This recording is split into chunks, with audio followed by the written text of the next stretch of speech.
Decision decision টার্মটাকে আপনারা কিভাবে define করতে পারেন? খুব সিম্পলি, মানে কেউ যদি আপনাকে প্রশ্ন করে যে what could be the substitute word of decision, then খুব সহজ একটা কি শব্দ আপনি ব্যবহার করতে পারেন।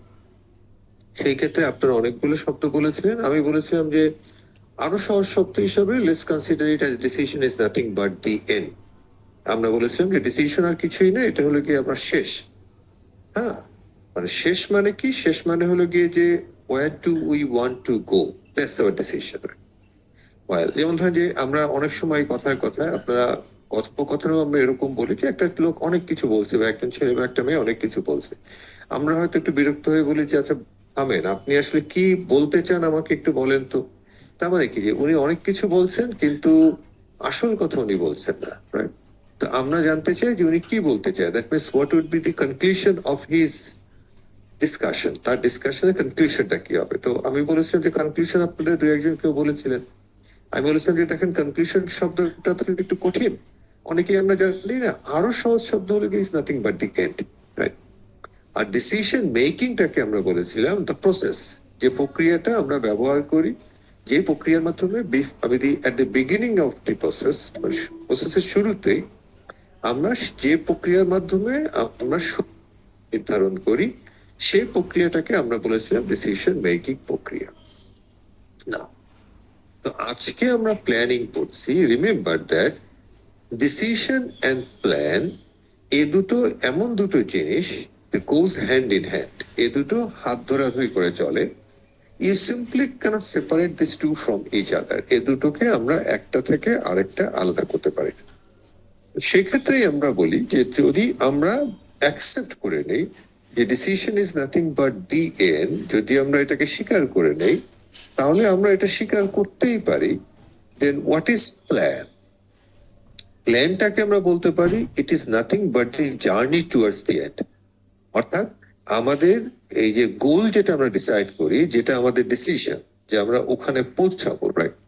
এই যে আমরা গোলটা ডিসাইড করেছি, এই গোলটাতে কি করে আমরা পৌঁছাবো, রাইট? জার্নি, মানে এই ডেফিনেশনটা আমরা কেন দিয়েছি যে আমি হয়তো আপনাদেরকে পরীক্ষার খাতায় এই লেভেলে 5 এমবিএ ছাত্রছাত্রী, আমি হয়তো আপনাদেরকে জিজ্ঞাসা করবো না যে হোয়াট ইজ প্ল্যান, কিন্তু তারপর বন্ধু মহলে বা কলিগদের সাথে ডিসকাশনের সময় যেন আপনি একটু মজা করে বলতে পারেন যে জিনিসটা হলো কি এত সহজ, রাইট? এই ডেফিনেশনটা বা এই কনসেপ্টটা মনে রাখা খুব সহজ। আমরা যখন প্রত্যেকে আপনার স্কুলে পড়েছি, তখন ক্লাস 7, 8, 9-এ আপনার একটা রচনা মুখস্থ করেছি জার্নারি। তো এখানে আমরা বাই বলছি না, আমরা বলছি জার্নি টুয়ার্ডস, যে প্রক্রিয়ার মাধ্যমে আমরা এন্ডের দিকে অর্থাৎ সিদ্ধান্তের দিকে আমরা জার্নি করি, সেই প্রক্রিয়াটাকে আমরা বলি it's nothing but the plan, right? আচ্ছা, তাহলে একটা ভালো পরিকল্পনা, যে জিনিসগুলো আমাদের খুব বেশি দরকার, মানে জেনে রাখা দরকার, আমি সেই জিনিসগুলো নিয়ে আলাপ করছি। ওই বাকিগুলো আপনার পড়ে নিতে পারবেন। আর যেটা হয় যে অনলাইন, কারণ ওটা আপনার নিজেরাই পড়ে নিতে পারবেন, শুধু কনসেপ্টটা আমরা শেয়ার করি, ঠিক আছে? আচ্ছা, বাই দ্য ওয়ে আমি আবার বলে রাখছি, আমার এন্ডের থেকে আমি এটা রেকর্ড করছি না, বাট আপনাদের এন্ড থেকে যদি কেউ এটা রেকর্ড করতে চান, তবে আপনারা রেকর্ডের জন্য পারমিশন চাইতে পারেন, কিন্তু যিনি আপনার পারমিশন পাবেন তিনি আপনার এটা আমার কাছে কমিট করবেন যে তিনি আপনার ক্লাসের পরে প্রত্যেকটা ক্লাসমেট, সম্ভবত গত দিনের ক্লাসে কেউ একজন বলেছিলেন যে এর আগের রেকর্ডিংটা উনি পান নাই। তো আমি এরকম যদি এটা আমি শুনতে চাই না। আর যেহেতু আমার এখানে আপনার লেখা করবেন, আমি সেটা নোট ডাউন করে রাখবো এবং তাকে আমি রেসপন্সিবল করব যে উনি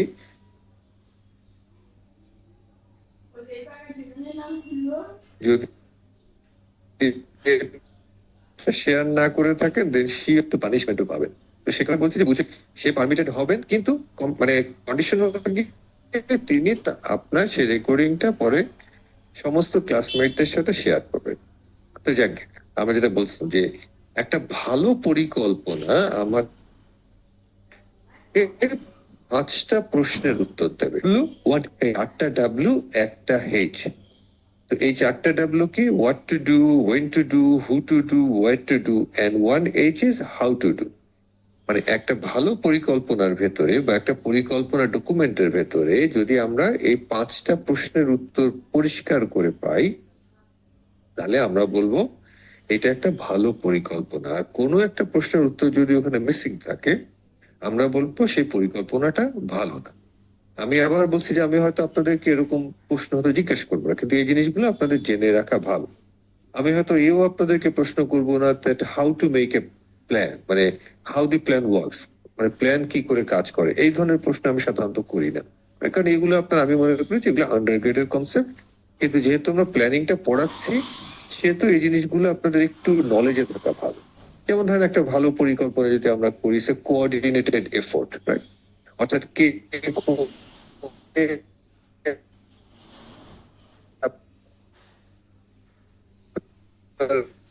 ডাব্লিউএম থেকে একটা মিলাদের কি জানি বলে, মিলাদ না তো ওটা কি বলে, ইফতারি কমিটির দায়িত্ব, মেম্বারদের দায়িত্ব দিয়ে দিয়েছিলেন কে কোন কাজটা করবে। এতে যেটা হয় কি, যে আমাদের ওভারল্যাপিংটা হয় না, যে আমি যে কাজটা করছি আমার অজান্তে আরো একজন সেই একই কাজ করছেন, সেটা যেন না হয়। যত বেশি আমার ওভারল্যাপিং হবে তত আমার বেশি ওয়েস্টেজ হবে, আর যত বেশি আমার ওয়েস্টেজ হবে তত বেশি আমার ইফিসিয়েন্সি কমবে, এবং আপনার সেই, আপনার এটা কি জানি বলে, আপনার সেই প্ল্যানটা কম্পারেটিভলি দুর্বল প্ল্যান হবে। এবং একই সাথে যেটা হবে, যে আমার কন্ট্রোলটা আপনার ওভার দি প্ল্যানিং প্রসেস, মানে পুরো প্ল্যানিং প্রসেসের ভিতরে বা প্ল্যানিং ইমপ্লিমেন্টেশন প্রসেসে যে আমার যে কন্ট্রোলটা, সেই কন্ট্রোলটাও দুর্বল হয়ে যাবে। কারণ একই কাজ দুজন করছেন, আমি কাকে রেখে এক্স কে কন্ট্রোল করবো না ওয়াই কে কন্ট্রোল করবো, রাইট? সো সহজ কথা হলো গিয়ে যে একটা ভালো পরিকল্পনা যেটা আমাদের করতে পারে, একটা ভালো পরিকল্পনা আমাদের খরচ কমাতে পারে। একেবারে যদি আমরা সহজ করে বলি, through the coordinated effort, well, as well as ensure the overlapping and wasteful activities and ensure the control। এই হলো গিয়ে মোটামুটি কেন আমরা একটা ভালো মানে পরিকল্পনা করে থাকি। Well, and why plan employees are not motivated, যদি আমি না জানি, মানে আমাকে যদি না জানানো হয়। যেমন ধরেন যে আপনারা যখন মানে সেমিস্টার শুরু করেছেন, সেমিস্টার শুরুতেই আপনাদেরকে জানিয়ে দেওয়া হয়েছে কোন ক্লাস হবে। কোঅর্ডিনেশন কমিটি যেটা আপনাদের ডাব্লিউএমবি কোঅর্ডিনেশন কমিটি যেটা আছে, তারা আপনাদেরকে বলে দিয়েছেন যে এই ছুটিতে আপনাদের অফলাইন ক্লাস হবে, এই ছুটিতে আপনাদের অনলাইন ক্লাস হবে। এই যে দেখেন, আপনাদেরকে নক করতে হয়নি, মানে আপনাদের মাথায় যে প্রশ্নটা আসছে, সেই প্রশ্নটা মাথায় আসার আগেই বা ডিসকাশন টেবিলের আসার আগেই আপনার ডাব্লিউএমবিএ কোঅর্ডিনেশন কমিটি আপনাদেরকে জানিয়ে দিচ্ছে, ইভেন আমাদেরকেও জানিয়ে দিচ্ছে। যেমন ধরেন যে আপনাদেরকে আমরা গতদিন ক্লাসে বলেছিলাম যে এই ক্লাসটা হবে আপনার কি জানি বলে, অফলাইন, ফিজিক্যাল ক্লাস হবে বলে আমরা বলেছিলাম। তখন কোঅর্ডিনেশন কমিটি আমাদেরকে ওভাবেই জানিয়েছিলেন যে আপনার ক্লাসটাকে মোর ইফেক্টিভ করার জন্য এটাকে ফিজিক্যাল ক্লাস করাটা আপনার মোর ওয়াইজ, কারণ এই সেমিস্টারে অনেক বেশি আপনার অনলাইন ক্লাস হয়ে যাচ্ছে, আর অনলাইন ক্লাসগুলো খুব একটা বেশি ইফেক্টিভ হয় না, রাইট? তো সেই ক্ষেত্রে আপনার যেটা হয়েছে যে ইউনিভার্সিটি থেকে আমাদের একটা চাপ এসছে যে না, অন্যান্য সমস্ত কিছু বন্ধ, অতএব তোমাদের ক্লাসগুলো, ছাত্রদের কাছ থেকেও একটা আপনার মানে আপনাদের যারা ছাত্র আছেন তাদের পেয়েছিলাম গতকালকে, গত ক্লাসে আমরা পেয়েছিলাম, আপনারা কেউ কেউ বলেছেন যে স্যার আমরা তো টিকিট কেটে ফেলেছি। আমরা হাসতে হাসতে বলেছিলাম, মানে আমি হাসতে হাসতে বলেছিলাম যে তেলের যে অবস্থা, বাস চললে তো আপনি বাড়ি যাবেন, তা নাহলে কি করবেন, ক্লাসে এসে বসে থাকেন, গল্প করবো আমরা। তো ওই যে দেখেন যে আপনারা মানে মানে আপনাদের ওই কনফিউশনটা আপনার দ্রুত ডাব্লিউএমবিএ কমিটি দূর করে দিয়েছে, আমাদেরকে জানিয়ে দিয়েছে যে না, ওভারঅল সার্কামস্টেন্সেস বিবেচনা করে। তারপর ধরেন বিশ্ববিদ্যালয়ের রাজনীতির একটা বিষয় আছে, ছাত্র রাজনীতির একটা বিষয় আছে, ওখান থেকে একটা প্রেশার এসছে যে না তোমরা করতে পারবা না, কি জানি বলে, ছাত্ররা যেহেতু বাড়ি যাবে আর একটা লম্বা ছুটি, অতএব এখানে তোমার ফিজিক্যাল ক্লাস হলে অনেক ছেলে পেলে আপনার ক্লাসটা মিস করবে, so better go for the online one. এই যে দেখেন, তাহলে আপনাদেরকে এনটাকে জানিয়ে দেওয়া হচ্ছে, আপনাদেরকে কিভাবে আমরা ক্লাসগুলো করব, কটায় ক্লাসগুলো করব, কখন ক্লাসগুলো হবে। যদি আপনার কোঅর্ডিনেশন কমিটির সিদ্ধান্ত অনুযায়ী যদি আমি ক্লাসটা নিতে না পারি, তাহলে আমি যেন ছাত্রদেরকে আগাম ভাবে জানিয়ে দেই। ওখানে দেখবেন যে নিচে একটা নোটিশ লেখা আছে যে ফ্যাকাল্টি চাইলে ছাত্রদের সাথে ডিসকাশন করে ক্লাসটা রিশিডিউল করতে পারেন। এই যে দেখেন ডিটেলস গুলো, তার ফলে যেটা হচ্ছে যে আপনাকে এই মুহূর্তে আপনার অনলাইনের ঝাঁপি খুলে বসে থাকতে হচ্ছে না যে আরফিন সাহেব আদৌ ক্লাসটা নেবেন কি নেবেন না। তাহলে আমার যখন এনটা জানা থাকে, আমার যখন পরিকল্পনাটা জানা থাকে, তখন আমাদের ভেতরে এক ধরনের একটা স্বস্তি কাজ করে, আমরা খুব কমফোর্টেবলি কাজটা করতে পারি, যাতে আমার কাজটা ওয়েস্টফুল অ্যাক্টিভিটি যেটা বা ইফিসিয়েন্সি বেড়ে যায়। যেমন এই গত কয়েকদিন ধরে যদি আমরা এরকম রিসেন্ট আপনার এক্সাম্পলটা দিই, যে এই যে একটা কনফ্লিক্ট হচ্ছে মিডল ইস্টে আপনার ইরাক ইসরায়েল আর আপনার আমেরিকার সাথে, ওখানে মাঝে মধ্যেই আপনার শোনা যাচ্ছে যে আপনার ইরাক এবং ইসরায়েল বিশেষ করে আপনার বিশেষ করে আমেরিকান কাউন্টার পার্ট থেকে, যে ওখানকার পলিসি মেকাররা বা ওখানকার পলিটিশিয়ানরা তারা বলছেন যে এই শেষ কোথায় আমরা আসলে কি অ্যাচিভ করতে যাচ্ছি সেটা আমাদের কাছে এখনো পরিষ্কার না। কিন্তু এটা পরিষ্কার না, কনসিকুয়েন্টলি যেটা হয় তাতে এক ধরনের একটা ঢিলেমি, এক ধরনের একটা আপনার মানে আপনার নেগেটিভিটি তাদের ভেতরে কাজ করে। কনসিকুয়েন্টলি যেটা হয় যে আপনার ওই যুদ্ধের হারা জেতা বা যুদ্ধ এফিসিয়েন্সি আপনার ডিসাইড করে ওই ফ্যাক্টরস গুলোকে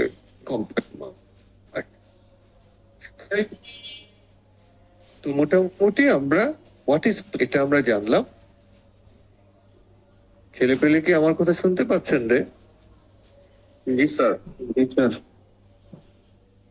আমি একটা মিনিট সময় নিচ্ছি। আচ্ছা, আমার এটা হঠাৎ করে স্টাক আপ হয়ে গেছি। আচ্ছা, ওয়েল, আমরা আবার শুরু করি। আচ্ছা, তাহলে একটা ভালো পরিকল্পনা, what are the steps of, একটা ভালো পরিকল্পনার স্টেপস গুলো কি?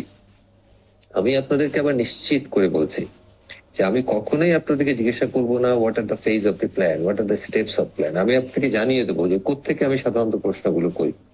কিন্তু এর থেকেও আপনাদেরকে যেটা জানা উচিত সেটা হলো গিয়ে যে একটা ভালো পরিকল্পনার জন্য আপনার যে স্টেপ গুলো আছে সেই স্টেপ থেকে আমি হয়তো আপনাদেরকে প্রশ্ন করবো না, কিন্তু আপনাদেরকে জানা থাকা উচিত যে আপনার এই একটা ভালো পরিকল্পনার আপনার সবচেয়ে ইম্পর্টেন্ট স্টেপ কোনটা। সবচেয়ে ইম্পর্টেন্ট স্টেপ হলো গিয়ে আমার অবজেক্টিভসটাকে ডিসাইড করা। অর্থাৎ ওই যে বলছিলাম যে আমি যুদ্ধ করব, এখন এই যুদ্ধের কারণটা কি, আমার উদ্দেশ্যটা কি, that objective should be clear. আমি কি অ্যাচিভ করতে চাচ্ছি, that objective should be clear, right? না, এখন এই যে আমরা অবজেক্টিভস এর কথা বলছি, আমরা বলছি উইদাউট দ্যাট অবজেক্টিভস, এই অবজেক্টিভস ছাড়া হোয়াট ডাজ ইট ইন্ডিকেট, সেটা আপনার কি ইন্ডিকেট করে? আমরা আসলে ওই যে আমেরিকান কাউন্টার পার্ট যেটা বলছেন যে, বা তাদের পলিসি মেকাররা বলছেন দে আর কনফিউজড, তারা জানেন না যে আমরা কি অ্যাচিভ করলো। ওখানে আপনার ডোনাল্ড ট্রাম্প সাহেব বলছেন যে আপনার কি জানি বলে, উনারা হয়তো যুদ্ধের শেষ প্রান্তে চলে এসেছেন। মানে যখন উনি বলছেন উনারা যুদ্ধের শেষ প্রান্তে চলে আসছেন, তখন দেখা যাচ্ছে যে কাউন্টার পার্ট থেকে আপনার আরো বেশি গোলা বারুদ ছোড়া হচ্ছে। তাহলে যুদ্ধের যদি আমি শেষ প্রান্তে চলে আসি তাহলে তো এত গোলা বারুদ ছোড়ার কথা না। তাহলে এই যে আপনার কনফিউশন গুলো, এই কনফিউশন গুলো হতো না যদি আমার প্ল্যানটা থাকতো, রাইট? এখন ধরেন আমরা যুদ্ধটা শুরু করে আজকেও আবার দেখছিলাম আপনার সকালবেলা যে ওনারা নতুন নতুন করে আবার অনেক কিছু করছেন, এটা অর্গানাইজ করছেন, ওটা অর্গানাইজ করছেন। ইট ডাজ ইন্ডিকেট, এগুলো ইন্ডিকেট করে যে আসলে America as well as the Israel, তারা আসলে ওইভাবে প্রিপেয়ার ছিলেন না এই যুদ্ধের জন্য। তারা আসলে এই যুদ্ধটাকে ওইভাবে সিরিয়াসলি নেন নাই। কিন্তু একই সাথে যদি আমরা ইরানের দিকে তাকাই, আমরা দেখবো যে উনরা খুব ধীর স্থির ভাবে স্টেপ বাই স্টেপ উনরা আগাচ্ছেন। তার মানে উনাদের একটা অবজেক্টিভ আছে। উনাদের যারা লিডার আছেন তারা বলছেন যে যুদ্ধ শুরু করেছেন তোমরা, এটা শেষ করব আমরা। That means what will be the end of this fighting, এই যুদ্ধের শেষ কি হবে, that will be decided by us. এবং কখন যুদ্ধ শেষ হবে, that also will be decided by them. তাহলে এই যে আপনার দেখেন, তার মানে কি তারা একটা খুব সুনির্দিষ্ট লক্ষ্য নিয়ে আপনার ইরান এতে আগাচ্ছে, এবং সে কারণে দেখবেন যে ইরানের প্রত্যেকটা অ্যাটাক হচ্ছে খুবই কোঅর্ডিনেটেড এবং খুবই আপনার মানে কস্ট ইফেক্টিভ। তারা এমন জায়গায় আপনার বোমাটা ফেলছে যেখানে হয়তো সিভিলিয়ানদের ওইভাবে ক্যাজুয়ালিটি হচ্ছে না, মানে যে পরিমাণ ক্যাজুয়ালিটি আপনার ইরানের হচ্ছে ওই পরিমাণ ক্যাজুয়ালিটি আপনার আমেরিকারও হচ্ছে না, সিভিলিয়ান ক্যাজুয়ালিটি বলছে। কিন্তু যে আপনার আর্থিক যে ক্যাজুয়ালিটি, যদি আমরা ওভাবে বলি, বা আপনার সম্পদের যে ক্যাজুয়ালিটি, ওই আর্থিক এবং সম্পদের ক্যাজুয়ালিটিটা আপনার ইসরায়েল এবং আমেরিকার বেশি হচ্ছে। কারণ কি, কারণ তাদের একটা সুনির্দিষ্ট পরিকল্পনা আছে যে তারা আসলে এক্স্যাক্টলি কি করতে চাচ্ছেন, যেটা তাদের যে কাউন্টার পার্ট তাদের নেই। তো সে কারণে আমরা বলি যে একটা যে কোনো একটা পরিকল্পনার প্রথম এই যে সিদ্ধান্তটা নিতে হবে সেটা হলো কি দ্য এন্ড, অর্থাৎ decision come first. If you can recall, আমরা যেদিন প্ল্যান এন্ড ডিসিশন নিয়ে প্রথম দিন ক্লাস শুরু করেছিলাম, সেদিন আমি আপনাদেরকে একটা প্রশ্ন করেছিলাম যে আপনাদের কি মনে হয় যে কোনটা আগে আসে? আমার কি সিদ্ধান্ত আগে আসে না পরিকল্পনা আগে আসে? সম্ভবত এরকম একটা কথা আমরা বলেছিলাম। আপনারা ক্লাসে কেউ কেউ বলেছিলেন যে পরিকল্পনা আগে আসে, কারণ আমরা ট্রেডিশনালি আমরা বলি প্ল্যান এন্ড ডিসিশন, আমরা কিন্তু ডিসিশন এন্ড প্ল্যান বলি না, আমরা বলি প্ল্যান এন্ড ডিসিশন। সেই ক্ষেত্রে আমি হয়তো আপনাদেরকে প্রশ্ন করেছিলাম যে দেন মেক এ প্ল্যান, একটা প্ল্যান করেন। তো সেই ক্ষেত্রে সম্ভবত আমার যতটুকু মনে পড়ে, কারণ এই দুষ্টামিগুলো আমি প্রতিটা সেমিস্টারে ছাত্রছাত্রীদের সাথে করে থাকি, সেই ক্ষেত্রে আপনারা কেউ কেউ প্রশ্ন করেছেন যে আরফিন সাহেব প্ল্যান ফর হোয়াট, তাহলে আমি কিসের পরিকল্পনা করবো? তাহলে ওই যে plan for what, that is basically the decision. তাহলে প্ল্যানের আগে সিদ্ধান্ত আসে। সিদ্ধান্তটা কি? সিদ্ধান্তটা হলো কি যে আমি আসলে কোথায় পৌঁছাতে চাচ্ছি। If I do not know the destination, আমি যদি আমার ডেস্টিনেশন না জানি, আমি যদি আমার এন্ডটা না জানি, তাহলে আমি আসলে কোনোভাবেই, যেহেতু আমার এন্ড অজানা, আমি কোনোভাবেই একটা ইফেক্টিভ প্ল্যান করতে পারবো না। সে কারণে আমরা বলি যে ইম্পর্টেন্স অফ অবজেক্টিভস এ যে বলি, without any specific objectives and organisation with float, ভাসতে থাকে এইমলেসলি, মানে আপনার জাস্ট মানে আপনি নদীর মাঝখানে বা সমুদ্রের মাঝখানে আপনি ভাসছেন একটা ডিঙি নৌকা নিয়ে, আপনি জানেন না যে আপনি উত্তরে যাবেন, দক্ষিণে যাবেন না পশ্চিমে যাবেন, কারণ you do not know the end, আপনি আসলে জানেন না যে আপনি কোথায় যেতে চাচ্ছেন। Well, তো সেই ক্ষেত্রে আমরা বলছি therefore management must know what their objectives are before they decide how to go for it. তাহলে এই যে আমরা বলছি অবজেক্টিভস, একটা ভালো অবজেক্টিভস এর কি কি ক্যারেক্টারিস্টিক্স থাকতে হবে, এটা আপনারা মুখস্থ রাখবেন। কারণ দেখবেন যে আপনারা অনেক সময় অনেককে, বা আপনাদের বন্ধু বান্ধবকে, বা আপনাদের অনুজ বা ছোট যারা আছেন তাদেরকে, বা আপনাদের বড় যারা আছেন তারা আপনাদেরকে বলেছেন try to be smart, smart হওয়ার চেষ্টা করেন।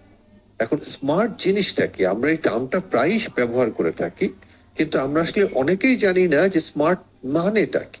নাও let me tell you that what is the meaning of smart. স্মার্টের মানে কি সেটা আমরা বলি, এবং মনে রাখবেন যে একটা ভালো পরিকল্পনা should be smart in nature. তাহলে স্মার্টটা কি জিনিস?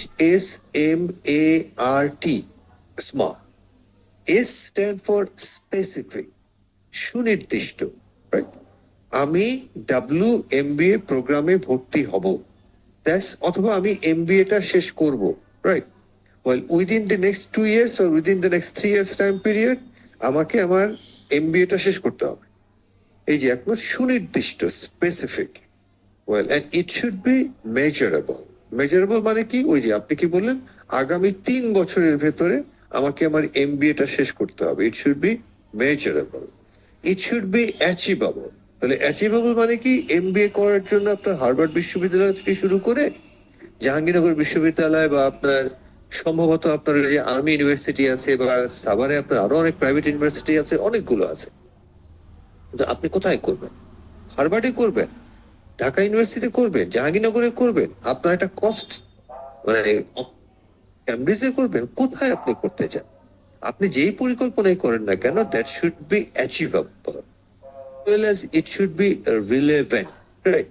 আর সবচেয়ে বড় কথা হলো কি যে টাইম বেসড। টাইম বেসড মানে হলো কি যে স্পেসিফিক টাইম পিরিয়ড থাকবে, কারণ একটা সময়ের পর, একটা নির্দিষ্ট সময়ের পর একটা অবজেক্টিভ বা একটা এন্ড হয়তো পরিবর্তন হয়ে যায়। যেমন না, যদি আমরা এভাবে বলি যে এই যে সামনে ঈদ আসছে, আমরা অনেকেই বলছি যে গেলবারের ফ্যাশন, ঈদের যে ফ্যাশন আর এবারকার ঈদের fashion are not the same. তার মানে কি যে সময় পরিবর্তনের সাথে সাথে ফ্যাশনটাও বদলে যায়, তাই না? এখন আপনি গতবারের ফ্যাশনেবল কাপড় পরবেন, না এবার যে ফ্যাশনটা এসছে সেই ফ্যাশনেবল কাপড় পরবেন? সো এই জন্য আমরা বলছি একটা টাইম বেসড, একটা সুনির্দিষ্ট সময় থাকবে যে আমরা এর ভেতরে এটাকে অ্যাচিভ করতে চাই। সো দিস আর বেসিক্যালি দি আপনার ক্যারেক্টারিস্টিক্স অফ এন অবজেক্টিভ। তাহলে আমরা তো অবজেক্টিভস এর ক্যারেক্টারিস্টিক্স জানলাম, রাইট? এটা তো আমাদের জানা হলো। এখন আমাদেরকে জানতে হবে যে এই যে আমরা অবজেক্টিভস তৈরি করছি, এই অবজেক্টিভস কি করে তৈরি করা যায়? অবজেক্টিভস তৈরি করার দুটো প্রক্রিয়া আছে। একটাকে আমরা বলি ট্রেডিশনাল ওয়ে, আরেকটাকে আমরা বলি MBO, আগে ওয়ে অফ অবজেক্টিভ সেটিংটা পড়ি। Traditional way of objective setting এর কি, ওই যে দেখেন আমরা একটা ছবি দিয়েছি, আমি চেষ্টা করি যে আপনাদের টেক্সটের সাথে এমন ছবি ইউজ করতে যেই ছবিটা itself will represent the text, টেক্সটটাকে রিপ্রেজেন্ট করবে। যেমন ওখানে দেখেন বস আপনাকে বলছে যে এভরি ডিটেলস বলছে কি করতে হবে, কিভাবে করতে হবে, এবং আপনি যদি ওটা করতে ব্যর্থ হন, বস ডিসাইড করছে যে how you should be punished, আপনি কি করে পানিশড হবেন, রাইট? মানে ট্রেডিশনাল অবজেক্টিভ সেটিং এও ঠিক ওই একই ঘটনা ঘটে। কি ঘটনা ঘটে? Top management without ensuring the participation of the subordinate, অর্থাৎ সাবঅর্ডিনেটদের পার্টিসিপেশন এনশিওর করা ছাড়াই উনি আপনাকে বলে দিলেন যে আপনাকে নেক্সট এই কোয়ার্টারের ভেতরে বা এই সময়ের ভেতরে you have to achieve this one. Let's consider যে আপনি, একটা উদাহরণ দিই আমরা, ধরে নেন যে আপনি হয়তো মার্কেটিং এ কাজ করছেন বা সেলস এ কাজ করছেন। আপনি সেলসে একেবারে খারাপ না, ভালোই কাজ করেন। গত কোয়ার্টারেও আপনি আপনার যে টার্গেট ছিল সেই টার্গেটটা আপনি অ্যাচিভ করেছেন, রাইট? সো বস আপনাকে জানিয়ে দিলেন যে আগামী কোয়ার্টারে আপনার টার্গেটটা বেড়ে দাঁড়িয়েছে, আগে যেটা অ্যাচিভ করেছিলেন তার থেকে 20% বেশি টার্গেট দেওয়া হয়েছে আপনাকে, রাইট? নাও এখানে এই যে আপনার সাথে কোনো আলাপ আলোচনা না করে, বুঝে নিয়েন, আপনার সাথে কোনো ডিসকাশন না করেই আপনার বস সোললি এককভাবে নিজের সিদ্ধান্তে বা নিজের ইচ্ছা তিনি আপনার টার্গেট ঠিক করলেন। তিনি আপনাকে এ ব্যাপারে একটা প্রশ্ন করার জন্য বা প্রশ্ন করার হিসাবে আপনার দুবার ভাবলেন না। না, এখানে কি হতে পারে সমস্যাটা? সমস্যাটা যে দুটো সমস্যা হতে পারে, বুঝে নিয়ে। এক নম্বর সমস্যা হতে পারে that you might be underestimated. আপনি হয়তো এই অর্গানাইজেশনে নতুন, গত হয়তো আপনার 6 মাস 9 মাস হয়ে গেছে আপনি জয়েন করেছেন, এই অর্গানাইজেশনের অনেক কিছুই আপনি বোঝেননি। তারপরেও আপনাকে যে টার্গেটটা দেওয়া হয়েছে, আপনি আপনার অভিজ্ঞতাকে ব্যবহার করে, আপনার বাকপটুতা ব্যবহার করে আপনি আপনার সেলস টার্গেটটাকে অ্যাচিভ করেছেন, right? কিন্তু এই 6 মাস 9 মাসে মোটামুটি অর্গানাইজেশনের, মার্কেটের, কনজিউমারের অনেক কিছুই আপনি বুঝে গেছেন। অতএব এখন আপনি মনে করছেন যে 20% যে আপনাকে অতিরিক্ত দেওয়া হয়েছে, এই 20% আপনার জন্য কিছুই না। আপনি চাইলে বা আপনার অর্গানাইজেশন যদি চাইতো, তাহলে আপনি হয়তো আপনার যে টার্গেট আছে এর থেকে 50% আপনি বেশি সেল দিতে পারতেন। তার মানে কি? ইউ বিন আন্ডার এস্টিমেটেড, আপনাকে আন্ডার এস্টিমেটেড করা হয়েছে। কনসিকুয়েন্টলি যেটা হবে, আপনি লেস মোটিভেটেড হবেন, or you will lose the motivation. Simple, মানে আপনাদেরকে যখন আন্ডার এস্টিমেটেড করা হয় তখন স্বাভাবিকভাবেই আমরা আমাদের মোটিভেশন হারিয়ে ফেলি। একটা ছোট মজার উদাহরণ দেই, আপনাদের খেয়াল আছে কিনা, আমার নিজের অভিজ্ঞতা থেকে আমি বলছি যে আমি যখন খুব ছোটটি ছিলাম তখন বড়দেরকে তো দেখতাম যে ওরা ফুটবল খেলছেন বা এরকম কিছু। আমাদের সময় অত ক্রিকেটটা অত বেশি পপুলার ছিল না, বেসিক্যালি মানে সবচেয়ে বেশি পপুলারিটি ছিল, right? অথবা আপনার কাবাডি টাবাডি এগুলো আপনার ছিল, অথবা আপনার দাঁড়িয়ে বান্ধা, এগুলো তো আপনার খেলেন না ইদানিং, right? এই ধরনের খেলা ছিল আমাদের সময়কার খেলা, ছোটবেলার খেলা। তখন ধরেন যে আপনার বড়দেরকে খেলতে দেখছি, তো ইচ্ছে করেছে বড়দের সাথে যাই খেলতে, মানে ওনারা ফুটবল খেলছেন, বড়দের সাথে খেলতে বলেছি যে ভাই আমার একটু ফুটবল খেলতে নেও না, রাইট? সো ওনারা তো জানেন যে আমি ছোট, এবং ওনারা জানেন যে আমি হয়তো ওইভাবে খেলতে পারবো না। আবার এও জানেন যে আমি হয়তো খেলতে যে ওনাদের সাথে পরে ব্যথাও পেতে পারি বা গায়ে বল লেগেও ব্যথা পেতে পারি, কারণ আমি তো ছোট, তাই? আবার ওনারা হয়তো স্নেহের কারণে আমাকে আপনার ওইভাবে খেলতে নেবেন না, সেটা ওনারা বলতে পারছে না। তো ওনারা তখন আমাদেরকে বলেন যে ঠিক আছে, বা বলেছেন যে ঠিক আছে, তুই এক কাজ কর, তুই গোলের পিছনে দাঁড়া, মানে গোলের সামনে না, মানে গোল পোস্টের সামনে না, গোল পোস্টের পেছনে দাঁড়াতে বলেছেন। তো উনি বলেছেন যে গোল পোস্টের পেছনে দাঁড়া, ওখানে বলটা চলে গেলে তুই বলটা আমাদেরকে গুছিয়ে, মানে আবার ফেরত দিয়ে দিবি। তার মানে I been consider as the ball boy, যে মাঠের বাইরে বল চলে গেলে দৌড়ে যেয়ে বল আপনার বড়দেরকে ফেরত দিয়ে দেবো, রাইট? তাহলে ওই সময় যেটা আমরা বলি মানে দুধ ভাত, মানে আমাদের সময় আমাদেরকে বলা হতো দুধ ভাত, রাইট? আমরা খেলেছি ওখানে, কিন্তু দুধ ভাত হিসাবে খেলেছি, right? তাহলে ওই যে ছোটবেলায় যখন আপনি দুধ ভাত হিসেবে খেলেছেন, হ্যাঁ প্রথমবার একবার দুবার বল কুড়োতে আপনার খারাপ লাগেনি, কারণ অ্যাটলিস্ট বলটা তো আপনি টাচ করতে পারছেন। কিন্তু যখন আপনি বুঝতে পারছেন যে আপনি আসলে বিন ট্রিটেড অ্যাজ, মানে ইউ বিন নেগলেক্টেড, আপনি যখন নেগলেক্টেড ফিল করছেন, তখন দেখবেন যে আপনার আর বল কুড়োনোর ইচ্ছে আপনার থাকছে না। তার মানে কি, যে আপনাকে ইউ বিন আন্ডার এস্টিমেটেড। তো আপনি যখন আন্ডার এস্টিমেটেড হন, তখন আপনি আপনার মোটিভেশনটাকে হারিয়ে ফেলেন। আবার ঠিক একইভাবে ধরেন আপনি হয়তো যে অ্যাচিভমেন্টটা গত কোয়ার্টারে করেছেন, that was your highest achievement. আপনার পক্ষে এরপরে মানে আপনি সারাদিন পরিশ্রম করে খেয়ে না খেয়ে আপনি ওটা অ্যাচিভ করেছেন, এবং আপনার পক্ষে এরপরে আর আপনার 5% সেলসও বাড়ানো কোয়াইট ইম্পসিবল। সেই আপনাকে আপনার বস কোনো ডিসকাশন ছাড়াই বলে দিয়েছেন 20% এক্সট্রা অ্যাচিভ করতে হবে। তাহলে এই যে 20% এক্সট্রা অ্যাচিভ, আপনি প্রিটি শিওর যে আপনার পক্ষে তো 5%ও এক্সট্রা অ্যাচিভ করা সম্ভব না, 2%ও এক্সট্রা অ্যাচিভ করা সম্ভব না। তার মানে আপনি ফেইল হবেন, আপনি ব্যর্থ হবেন। তাহলে এখন যেটা আমরা বলছি যে এই যে আপনি ব্যর্থ হবেন আপনি নিশ্চিত, রাইট? এখন ওই আমি মজা করে উদাহরণটা দেই যে আপনাদের এখানে 40 পেলে পাস, মানে আপনার WMBA প্রোগ্রামে বা IBA তে আপনার 40 পেলে পাস। তার মানে কি আপনি 38 পেলেও ফেল, আপনার 39 পেলেও ফেল, আবার 8 পেলেও ফেল, 3 ফেলেও ফেল, রাইট? আর ফেল মানে তো আপনার CGPA 0। এখন আপনি কি কষ্টে শিষ্টে 38 পাওয়ার চেষ্টা করবেন, না আপনি যখন দেখবেন যে না, আপনি কিছুই পারছেন না, তখন আপনি আপনার যে সাদা খাতা জমা দিয়ে সাদা খাতা দেওয়ার জন্য আপনার 2 নাম্বার, মানে পরিষ্কার পরিচ্ছন্নতার জন্য 2 নাম্বার, ওটা পেয়ে আপনি ফেল করবেন, ওটা আপনার জন্য ইজি হবে দুষ্টামি করে বলা, রাইট? তাহলে সেই ক্ষেত্রে আমরা যেটা দেখবো যে আপনার যে আগের অ্যাচিভমেন্ট যেটা ছিল, যেটা বলতে চাচ্ছি, সেই অ্যাচিভমেন্টটা হয়তো নেক্সট সেমিস্টার বা নেক্সট কোয়ার্টারে আপনি অ্যাচিভ করতে পারবেন না, এই কারণে যে at the end of the day আপনি দেখতে পাচ্ছেন যে আপনি আসলে আপনার টার্গেটে ব্যর্থ হবেন, রাইট? তো that is the problem, or this two are basically the problem with the traditional objective setting system, as because আপনার বস বা আপনার যে ইমিডিয়েট বস তিনি আপনার সাথে কোনো ডিসকাশনই করছেন না to set up your objectives. It's basically top down decision, অর্থাৎ উপর থেকে সিদ্ধান্তটা ডাউনে চাপিয়ে দেওয়া হচ্ছে। তো আমরা এখানে বলছি যে what was wrong with your boss, আপনার বসের সমস্যা কি ছিল যদি তিনি আপনাকে একটা সামান্য ডিসকাশনে ডাকতেন, ওভার দি কাপ অফ টি। উনি আপনাকে একটা ডাকতেন যে আসেন আমার সাথে একটু আলাপ করেন, গত কোয়ার্টারে তো আপনার এই ছিল আপনার target, thank you very much যে আপনি সাকসেসফুলি টার্গেটটা অ্যাচিভ করেছেন। তো এবার মোটামুটি সবাই আপনার গত সেমিস্টার মানে গত কোয়ার্টার থেকে টার্গেটটা বাড়িয়ে নিচ্ছেন বা তারা অ্যাকসেপ্ট করে নিচ্ছেন। আপনি কি মনে করেন যে আপনি কোনটা অ্যাচিভ করতে পারবেন?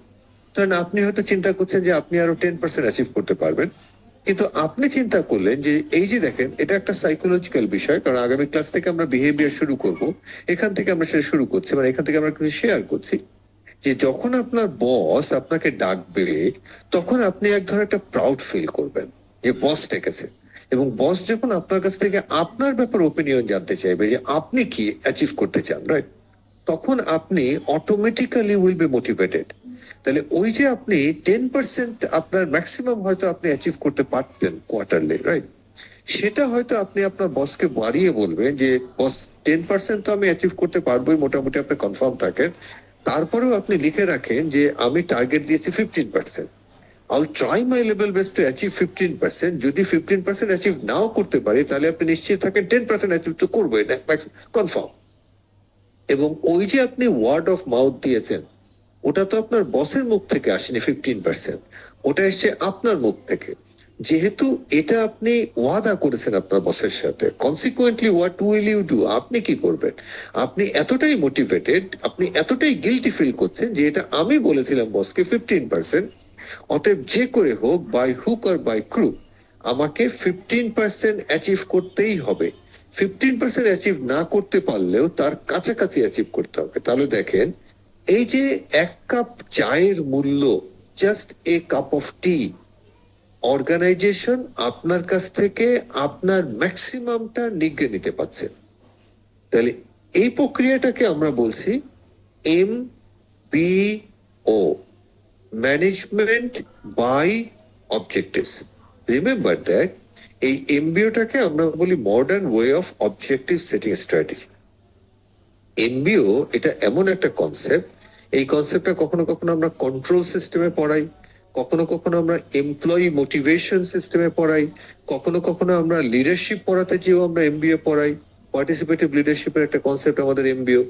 কখনো কখনো প্ল্যানিং সিস্টেমের ভেতরে আমরা MBA পড়াই, অর্থাৎ আমি MBOটাকে MBA না কিন্তু MBO, MBOটাকে আমি এই কারণে অনেক সময় লবণের সাথে তুলনা করি। আমি বলি যে এমবিওটা হলো একটা লবণের মতো। আপনি ডিসিশন মেকিং এ বলেন এমবিও কে ইনক্লুড করতে পারবেন, প্ল্যানিং এ বলেন এমবিও কে ইনক্লুড করতে পারবেন, এমপ্লয় মোটিভেশনে এমবিও। তার মানে এটা আপনার ম্যানেজমেন্টের অনেক কনসেপ্টের সাথেই এটা লেগে যায়। তাহলে এমবিও কনসেপ্টটা কি? এমবিও তে যেটা হয় যে অর্গানাইজেশনের ওভারঅল অবজেক্টিভস বুঝে নিন। এখানে 4টা স্টেপ থাকে।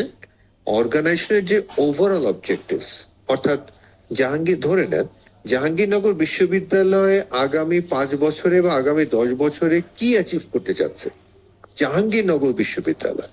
তো আমাদের আপনার একটা বড় পর্ষদ আছে, আমাদের আপনার সিন্ডিকেট আছে, সিনেট আছে। সিনেট হলো গিয়ে সবচেয়ে বড় পর্ষদ, যেটা আমরা বলি বিশ্ববিদ্যালয়ের আপনার সংসদ, রাইট? তো সিনেট আছে, সিন্ডিকেট আছে, একাডেমিক কমিটি আছে বা একাডেমিক কাউন্সিল আছে, রাইট? দে উইল ডিসাইড, অর্থাৎ টপেস্ট পর্ষদ তারা ডিসাইড করবেন যে আগামী 10 বছরে জাহাঙ্গীরনগর বিশ্ববিদ্যালয় কি অ্যাচিভ করতে চাচ্ছে। তাহলে জাহাঙ্গীরনগর বিশ্ববিদ্যালয় আগামী 10 বছরে যেটা অ্যাচিভ করতে চাচ্ছে এটাকে আমরা বলছি overall objectives of the organisation. ধরেন যে আমাদের ব্যবসা তো একটাই, মানে বিশ্ববিদ্যালয়ের ব্যবসা তো একটাই, সেটা হলো গিয়ে ছাত্রদেরকে পড়াশোনা করানো, কোয়ালিটি এডুকেশন দেওয়া। তাই আমরা মাত্র অল্প কিছু ছাত্র নেই, ছাত্র বাড়াতে হবে, কারণ এই স্পেসের ইউটিলাইজেশন করতে হবে। সেই ক্ষেত্রে হয়তো বিশ্ববিদ্যালয় সিদ্ধান্ত নিলে যে আগামী 10 বছরে আমাদের ছাত্র সংখ্যা আমরা 50% গ্র্যাজুয়ালি বাড়াবো। তাহলে এই যে 50% গ্র্যাজুয়ালি বাড়াবে, এই যে ওভারঅল সিদ্ধান্ত, এই ওভারঅলটা সিদ্ধান্তটা হয়েছে কোথায়? সিনেটে, সিন্ডিকেটে এবং একাডেমিক কাউন্সিলে, কিন্তু এই সিদ্ধান্তটা বাস্তবায়ন করবে এই মানে সিন্ডিকেটের বা সিনেটের আপনার প্রধান হলেন কি honourable vice chancellor, pro vice chancellor, তারা আছেন। তাহলে ভাইস চ্যান্সেলর, প্রো ভাইস চ্যান্সেলররা তারা বসবেন আমাদের আপনার একাডেমিক কমন্স কাউন্সিলে। একাডেমিক কাউন্সিলে আপনার ওখানে শিক্ষকরা যায়, প্রফেসররা সাধারণত ওখানে যান, রাইট? তো ওখান থেকে ওটা সিদ্ধান্ত নিয়ে ওনারা আবার আলাদা একটা ছোট কমিটি আছে আমাদের বিশ্ববিদ্যালয়ের ডিনস কমিটি। সেই ডিনস কমিটির সাথে হয়তো অনারেবল ভাইস চ্যান্সেলর এবং প্রো ভাইস চ্যান্সেলর এডুকেশন ওনারা বসবেন, তাদেরকে জানাবেন যে কোন ফ্যাকাল্টি কতটা ছাত্র বাড়ানোর দায়িত্ব নেবে। দিনরা সমূহ এসে আবার হয়তো আপনার ইসেদের সাথে বসবেন, কি জানি বলে আপনার চেয়ারম্যান সাহেবদের সাথে বসবেন, ডিপার্টমেন্টাল চেয়ারম্যানদের সাথে সিদ্ধান্ত নেবেন কোন ডিপার্টমেন্ট কত ছাত্র বাড়ানোর জন্য সিদ্ধান্ত নেবে বা আপনার কত ছাত্র বাড়ানোর দায়িত্ব নেবেন। সেই দায়িত্বটা আবার এসে চেয়ারম্যান মহোদয় আবার এসে বসবেন আপনার তার ফ্যাকাল্টি মেম্বারদের সাথে, যে এই সিদ্ধান্তটা আমাদেরকে দেওয়া হয়েছে বা আমরা এগ্রি করে এসেছি, এখন এই সিদ্ধান্তটাকে আমরা কিভাবে বাস্তবায়ন করবো। তাহলে এই যে দেখেন ধাপে ধাপে ধাপে ধাপে, তার মানে আমরা বলছি যে অর্গানাইজেশনের overall objectives that will be decided at the top. তারপরে যে স্পেসিফিক পারফরমেন্স অবজেক্টিভস আছে, সেই স্পেসিফিক পারফরমেন্স অবজেক্টিভস ওই যে দেখেন বাইলেটারালি হায়ারার্কি। আমার সাথে বসবেন আমার ইমিডিয়েট বস, আমার ইমিডিয়েট বস বসবেন তার ইমিডিয়েট বসের সাথে, তার ইমিডিয়েট বস বসবেন তার ইমিডিয়েট বসের সাথে। অর্থাৎ it's a kind of chain. মানে আপনারা যেমন গলায় চেইন পরেন, ওটা দেখবেন যে একটার সাথে একটা প্যাচ দেওয়া থাকে, ওই একটা প্যাচ ছিঁড়ে গেলে পুরো চেইনটাই ছিঁড়ে পড়ে যায়। ঠিক ওই একই ভাবে এমবিও প্রসেসটাও একটা চেইন প্রসেস, রাইট? ওয়েল, তবে এই মানে সিদ্ধান্তটা হলে কি হবে, চেইনের মতো করে আসবে। ওই যে বললাম যে আপনার উপরের পর্ষদের সিদ্ধান্ত হবে, ওখান থেকে আপনার ডিস কমিটির সাথে অনারেবল ভাইস চ্যান্সেলর এবং প্রো ভাইস চ্যান্সেলররা বসবেন। তারপরে ওখান থেকে আপনার চেয়ারম্যানস কমিটি আছে, চেয়ারম্যানদের সাথে বসবেন, চেয়ারম্যান আবার এসে আপনার তার শিক্ষকদের সাথে বসবেন, right? তাহলে এই যে আপনার একটা চেইন, সো স্পেসিফিক পারফরমেন্সটা আপনার জয়েন্টলি উইল বি ডিসাইডেড। আচ্ছা, তারপরের স্টেপটা হলো গিয়ে যে আমরা তো এখন এটাকে ইমপ্লিমেন্টেশন প্রসেসে চলে এসেছি। এখন আমার যে পারফরমেন্স, এই পারফরমেন্সটা কিভাবে মেজার করা হবে? এই পারফরমেন্সটা মেজার করা হবে আমরা বলছি জয়েন্টলি। পারফরমেন্স আবার জয়েন্টলি কি করে মেজার করা হয়? ট্রেডিশনালি পারফরমেন্স মেজার করা হয় হলো গিয়ে আপনার ইন্ডিভিজুয়ালি, মানে ইন্ডিভিজুয়ালি মানে হলো এককভাবে। যেমন দেখবেন যে আপনাদের যদি কোনো রিলেটিভস থাকে যারা আপনার সরকারি চাকরিতে আছেন বা বাবা মা সরকারি চাকরিতে আছেন, তাদেরকে জিজ্ঞাসা করেন যে তাদেরও কিন্তু বছর শেষে আপনার একটা পারফরমেন্স ইভ্যালুয়েশন হয়, এবং সেই পারফরমেন্স ইভ্যালুয়েশনটাকে ওরা shortly annual ACR, annual confidential report, ACR, A for annual, C for confidential, R for report. তাহলে এই যে ACR, এটা আমরা বলছি কনফিডেন্সিয়াল। এটা এতটাই কনফিডেন্সিয়াল থাকে, আপনি আপনার সরকারি যে কর্মকর্তা আছেন তাদেরকে জিজ্ঞাসা করে নিয়ে যে এটা এতটাই কনফিডেন্সিয়াল থাকে, অর্থাৎ ধরেন আমি হয়তো একটা সরকারি কর্মকর্তা, আমার ব্যাপারে একটা রিপোর্ট করা হয়েছে, আমার পারফরমেন্সের ব্যাপারে একটা রিপোর্ট করেছেন আমার বস, কিন্তু আমিও জানি না যে ওই রিপোর্টে আসলে কি বলা হয়েছে বা আমার পারফরমেন্সটা কেমন আমি জানি না। কিন্তু আমার যখন প্রমোশন কনফার্মেশন বা আপগ্রেডেশনের সময় আসলো, তখন আমাকে ইনফরমালি কেউ একজন জানালেন প্রমোশনটা হয়নি এই কারণে যে আমার পারফরমেন্স বা এসিআর রিপোর্ট ভালো না। কিন্তু কেন ভালো না, কোথায় ভালো না, কোথায় আমাকে ইমপ্রুভ করতে হবে, এর ডিটেলস আমাকে জানানো হয়। কনসিকুয়েন্টলি যেটা হয় যে আমার পারফরমেন্স কখনোই বাড়ে না, কারণ আমি তো আসলে জানি না যে আমার ঘাটতি কোথায়। যেমন ধরে যে এই যে আপনাদের জাহাঙ্গীরনগর বিশ্ববিদ্যালয়ে আমরা পড়াচ্ছি বা আমি এত বছর ধরে পড়াচ্ছি, এক্সেপ্ট আমাদের এই WMBA প্রোগ্রাম ছাড়া, এই যে যে প্রোগ্রামে আপনারা এখন পড়ছেন, এখানে আমাদের শিক্ষকদের ইভ্যালুয়েশন করা হয় প্রি সেমিস্টারে আপনাদের, এবং আপনারা, আমি আপনাদেরকে সবসময় বলি যে আপনারা খুব ব্লাইন্ডলি এবং বোর্ডলি ইভ্যালুয়েশন সিস্টেমে ইনকর্পোরেট হবেন। ওখানে আপনাদেরকে কোনো নামধাম কোনো কিছু আপনার থাকবে না, আপনাদের কোনো মানে কোনোভাবে আপনাদেরকে আইডেন্টিফাই করার মতো কোনো উপায় থাকবে না। ওখানে আপনার কিছু থাকে, কি জানি বলে, আপনার কোশ্চেন থাকে, ওই কোশ্চেন গুলোতে আপনি টিক দিতে পারেন। একই সাথে আপনার কিছু কমেন্টস থাকে, আপনি চাইলে কমেন্টস করতে পারেন।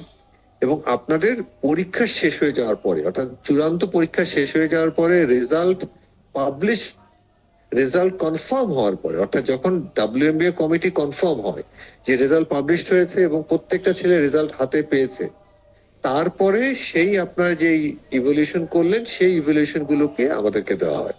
ওখানে মোটামুটি যদি আপনারা খুঁটিনাটি দেন যে আরিফিন সাহেবের সমস্যা কোথায়, এখানে এখানে সমস্যা, এখানে এখানে আরিফিন সাহেবের ইমপ্রুভ করা দরকার, এখানে এখানে তার মানে ফার্দার ক্লারিফিকেশন দরকার, মানে এই জিনিসগুলো আপনারা কেউ কেউ লেখেন। কনসিকুয়েন্টলি যেটা হয়, এই যে WMBA প্রোগ্রাম অন্যান্য যে কোনো প্রোগ্রাম থেকে জাহাঙ্গীরনগর বিশ্ববিদ্যালয়ের উইকেন্ড প্রোগ্রাম থেকে কেন এখনো ফ্লাইং হাই করছে, অ্যাজ বিকজ আমরা জানি যে আমাদের ছাত্ররা কি চান এবং আমাদেরকে আর কোথায় কোথায় ইমপ্রুভ করতে হবে। কিন্তু অ্যাপার্ট অফ দ্যাট, এটা ছাড়া যে এই যে এতগুলো বছর হয়ে গেল, প্রায় 22-25 বছর হয়ে গেছে আমি জাহাঙ্গীরনগর ইউনিভার্সিটিতে চাকরি করছি, আমি আমার রেগুলার প্রোগ্রাম থেকে বা আমার অথরিটির কাছ থেকে কখনোই ইভ্যালুয়েটেড হইনি। অতএব I was totally in the dark, আমি পুরো মাত্রায় অন্ধকারে ছিলাম রিগার্ডিং মাই পারফরমেন্স, রাইট?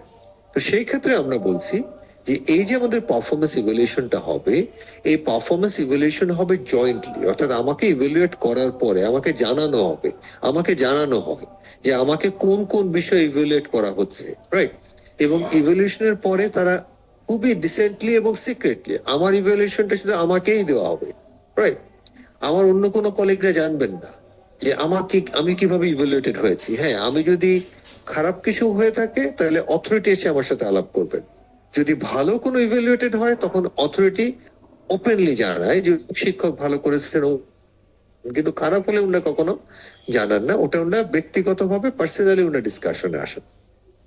তাহলে এই যে দেখেন উনারা যে প্রক্রিয়াটা করেছেন জয়েন্টলি, এর ফলে আমি জানতে পারছি যে আমার লুফলস গুলো বা আমার লিমিটেশনস গুলো কোথায়, এন্ড অ্যাকর্ডিংলি আমি আমাকে ইমপ্রুভ করতে পারছি। আর একই সাথে আমরা বলছি যে তাহলে আমি যখন ভালো পারফর্ম করলাম, তাহলে এই পারফরমেন্সের রিওয়ার্ড কি, এর একটা রিওয়ার্ড থাকতে হবে।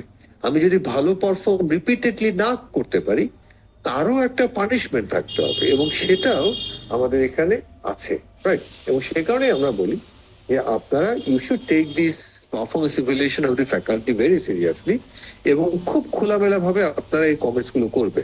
ইভেন একই সাথে আপনারা দেখবেন যে আপনাদের প্রত্যেকটা স্ট্র্যাটেজিক পয়েন্টে ইনস্টিটিউশনে আমরা কিছু বক্স রেখেছি। যেমন আপনাদের ইসে আছে, কি জানি বলে, সেমিনার লাইব্রেরির ভিতরে একটা বক্স আছে, আপনাদের কি জানি বলে যে ক্লাসরুমে যে করিডোর আছে ওখানেও দেখবেন একটা বক্স আছে, এবং ওই বক্স গুলো আমরা বলি কমপ্লেন বক্স। অর্থাৎ আপনার যদি ইনস্টিটিউশনে যদি আপনাদের কমপ্লেন থাকে, আপনার ওখানে নাম ঠিকানা লেখার দরকার নেই, আপনি একটা কমপ্লেন লিখে আপনি বক্সের ভিতরে ফেলে রাখবেন, রাইট? এবং অনেস্টলি স্পিকিং, ওই কমপ্লেন বক্সটা আমাদের যখন মিটিং হয়, আমাদের যে ইনস্টিটিউশনের যে আপনার একাডেমিক মিটিং হয়, সেই মিটিং এর আগে আপনার কোনো একজন রেসপন্সিবল শিক্ষক আছেন, সেটা আমরা জানাচ্ছি না আপনাদেরকে, সেই চাবিটা শুধুমাত্র একজন রেসপন্সিবল শিক্ষকের কাছে থাকেন এবং এটা রোটেট হয়, যেন উনি ওখানে স্বেচ্ছাচারিতা না করতে পারেন, রাইট? সো আপনার ওনাকে বলা হয় যে আপনি ওটা খুলে নিয়ে আসেন, এবং উনি খুলে নিয়ে এসে আপনার সেই যে আপনাদের যদি কোনো থাকে ওখানে কমেন্টস থাকে, সেই কমেন্টস গুলো উনি একাডেমিক কমিটিতে শেয়ার করেন। এবং যদি ওখানে ভ্যালিড কমেন্ট থাকে, অর্থাৎ সত্যিকার অর্থে ভালো কোনো কমেন্টস থাকে, ইনস্টিটিউশন চেষ্টা করে ওই কমেন্টস গুলোকে ম্যাটেরিয়ালাইজ করা। অতএব এই যে দেখেন যে আপনারা যে ক্রিটিসাইজটা করলেন বা আপনারা যে ইভ্যালুয়েশনটা করলেন, সেই ইভ্যালুয়েশনও আমরা কনসিডারেশনের ভেতরে আনি। তাহলে এটাও কাইন্ড অফ রিওয়ার্ড, রাইট? তাহলে আমি যখন পারফর্ম ভালো করছি, যেমন আমাদের এখানে আছে WMBA প্রোগ্রামে, খুব সিনসিয়ারলি বলি যে সমস্ত শিক্ষকরা খুব ভালো পারফর্ম করেন প্রতি সেমিস্টারে, তাদেরকে প্রত্যেক সেমিস্টারে কোঅর্ডিনেশন কমিটি থেকে একটা ছোট্ট, একেবারে খুবই ছোট একটা, কিন্তু একটা ছোট্ট টোকেন গিফট দেওয়া হয়, এবং সবার সামনে এই টোকেন গিফটটা দেওয়া হয়, সো দ্যাট উনি যেন ইন্সপায়ার্ড হয় তার পারফরমেন্সটা কন্টিনিউ করার জন্য, এবং বাকিদের ভেতরেও যেন সেই স্পিরিটটা বা ইন্সপিরেশনটা স্প্রেড হয় to perform better then before, right? So এই প্রক্রিয়ার মাধ্যমে আপনি যেটা করতে পারেন, এমপ্লয়ি মোটিভেশনটা বাড়াতে পারেন। তাহলে আমরা যেটা দেখলাম যে এমবিও তে বেসিক্যালি 4টা স্টেপ। প্রথম স্টেপে ওভারঅল পারফরমেন্সটা আপনার মানে ডিসাইড করা হয় টপেস্ট লেভেলে, ওখানে বাকি লেভেল থেকে কোনো পার্টিসিপেশন থাকে না, কিন্তু অন্যান্য লেভেল থেকে ফিডব্যাকটা যায়, কিন্তু তাদের পার্টিসিপেশন ভাবে থাকে, রাইট? সেকেন্ড অফ অল, আপনার স্পেসিফিক পারফরমেন্স জয়েন্টলি ডিসাইড করা হবে, আপনার পারফরমেন্স ইভ্যালুয়েশনটাও হবে জয়েন্টলি, আর রিওয়ার্ডটা হবে স্পেসিফিক্যালি, অর্থাৎ যিনি বেটার পারফর্ম করবে তাকে রিওয়ার্ডিং করা হবে for the further motivation of the workforce. But it doesn't mean যে এমবিও উইদাউট দি ক্রিটিসিজম। এমবিওরও কিছু ক্রিটিসিজম আছে। এই ক্রিটিসিজমটা কি? With the MBO there might be tendency to set many goals. মানে যখন আমরা একটা, যেহেতু আপনার 1-to-1 পার্টিসিপেশনে আসে, তো তখন আপনার অনেকগুলো গোল ওখানে ডিসাইড করা হয়, যেটা আমাদেরকে কনফিউজ করে দিতে পারে। when goals are easy to achieve, যখন আপনার এমবিও, অর্থাৎ এমবিওর মাধ্যমে যে গোলটা ডিসাইড করা হয় এবং সেটা যদি ইজিলি অ্যাচিভেবল হয়, তখন দেখবেন যে আপনার এমবিওটা আসলে ঠিক কাজ করে না, কারণ আমরা উই গেট কনফিউজ যে আসলে কে কোন দায়িত্বটা নেবেন, এবং আমরা মনে করি যে কেউ একজন তো পারফর্ম করতে চাইলেই তো পেরে যাবে, আমার ওখানে ইন্টারফারেন্স দরকার নেই। কনসিকুয়েন্টলি একটা এন্ড অফ দি ডেতে ওটা আনপারফর্মড অবস্থায় থেকে যায়। আর যখন আপনার ম্যানেজমেন্ট এবং এমপ্লয়ি, ধরেন টপ ম্যানেজমেন্ট যিনি আমার সাথে বসে ডিসকাশন করবেন, আমার অবজেক্টিভ একসাথে আমরা সিদ্ধান্ত নেব, তখন ওনার সাথে যদি আমার কোনো কনফ্লিক্ট থাকে, তখন দেখা গিয়েছে যে এমবিওটা ঠিক মতো কাজ করে না। কেন কাজ করে না? কারণ আমি আপনার পানিশ করতে পারবো না, কিন্তু এমবিও প্রক্রিয়াটাকে আমরা ধরে নিই as a punishment tool of my boss. কিভাবে? কারণ আমি জানি যে আমি যদি ব্যর্থ হই, তাহলে এই ব্যর্থতার দায়ভার তো আমার বসের, এবং সে কারণে আমার বস, তার বস দ্বারা আপনার পানিশড হবে। তখন আমি আমার নিজের পানিশমেন্টটা ঘাড়ে নিয়ে আমার বসকে পানিশ করার জন্য আমি কিন্তু আপনার মানে আমার পারফরমেন্সটাকে আমি ডিগ্রেডেড করে ফেলি।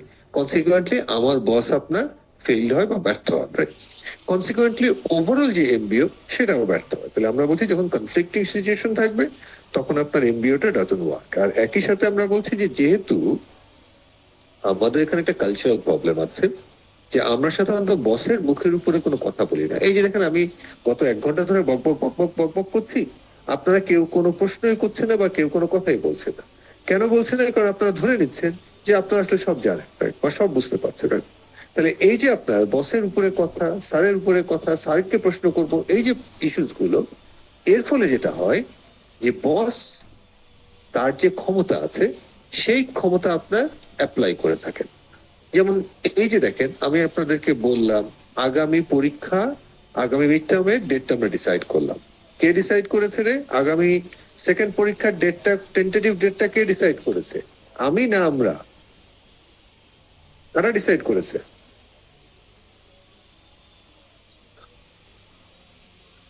জি মোহিত, আব্দুল্লাহ মোহিত। স্যার, আপনি একটা ওপিনিয়ন চাইছিলেন, ওইটা সবাই সম্মতি হয়েছে ওপিনিয়নে। কবে হবে পরীক্ষাটা? টেন্টেটিভ ডেট আমি ডিসাইড, আমরা মিলে করেছি না? আমরা মিলেই ডিসাইড করছি। আচ্ছা, আপনার আপনার কি মনে হয় যে মানে আপনার যদি ডিনাই করতেন তাহলে আমি কি বলতাম? আমি বলতাম যে দেখেন তাহলে তো আমার পক্ষে থার্ড এক্সাম নেওয়াটা কোনোভাবে সম্ভব হচ্ছে না, তাই না? তাই বলতাম না রে মোহিত? জি স্যার। তাহলে আলটিমেটলি কি আমি আমার পাওয়ারটা ইউজ করে আমি সিদ্ধান্ত নিলাম না?